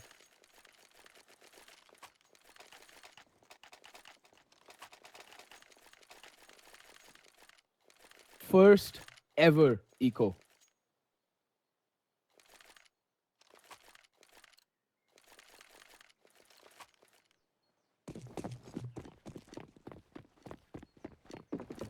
My God, I didn't think I'd live to see this day when Entity Esports would go for an eco this game. But yeah, it has happened, folks. And Excali gonna be charging through the fire and flames, full metal style. And well, he thought about it. Then he saw 3 players and was like, nope. In the meantime, there we go. Excali looking in full disdain and dismay at the mangled corpse of his compatriot, A-Star. Looks to have a very relaxing death pose thanks to ragdoll physics. In the meantime, Pexer cleaning up the rest of the round. It's pretty straightforward, really anti-eco, nothing really to do. Keeping 5 players alive, that was crucial, and they managed to do so. Now they can finally build that economy even further. And it looks like Brutality might just run away with this map. 12-8, and Entity Esports so far have been looking quite underwhelming, to be honest.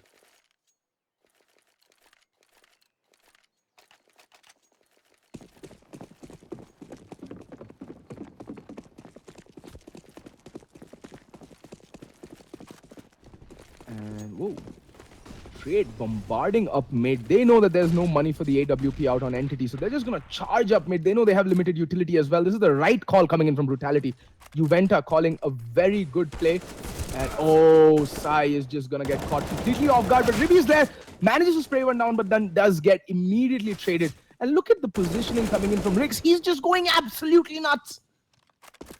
Just caught 2 players on the rotate with their pants down, like completely down. And Excali now in a world of trouble. He has a 1v4 clutch on his plate, and Rix is there again to be a thorn in his side. But Excali will manage to get the kill, but does get taken down very low. He's on 34 points of health. And Excali making some noise, trying to bait out a shot from Wuz right now, but I don't think that's going to come. Wuz too experienced a player to be taken in by this. And okay then, Excali going Aarti mode, spraying all around Wuz instead of at the player. And Wuz is just going to be like, thank you very much for fluffing that spray. I'm going to take the kill, and I'm going to just be on my way.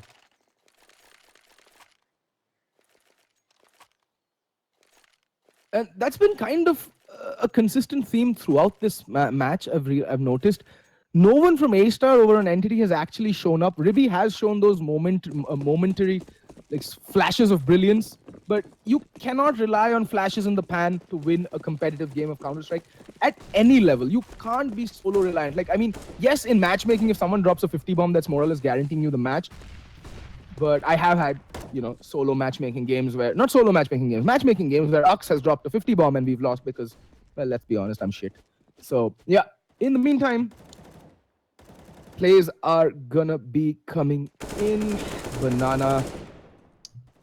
A-Star yet again boosted up by Flarbed, but like I said, this is a very common angle now. Every team checks this. Like they'll slow peek the site and check, clear the common corners, and they'll just come pre-firing out at Flarbed these days. because it's such a common spot. It's like a played out meme right now.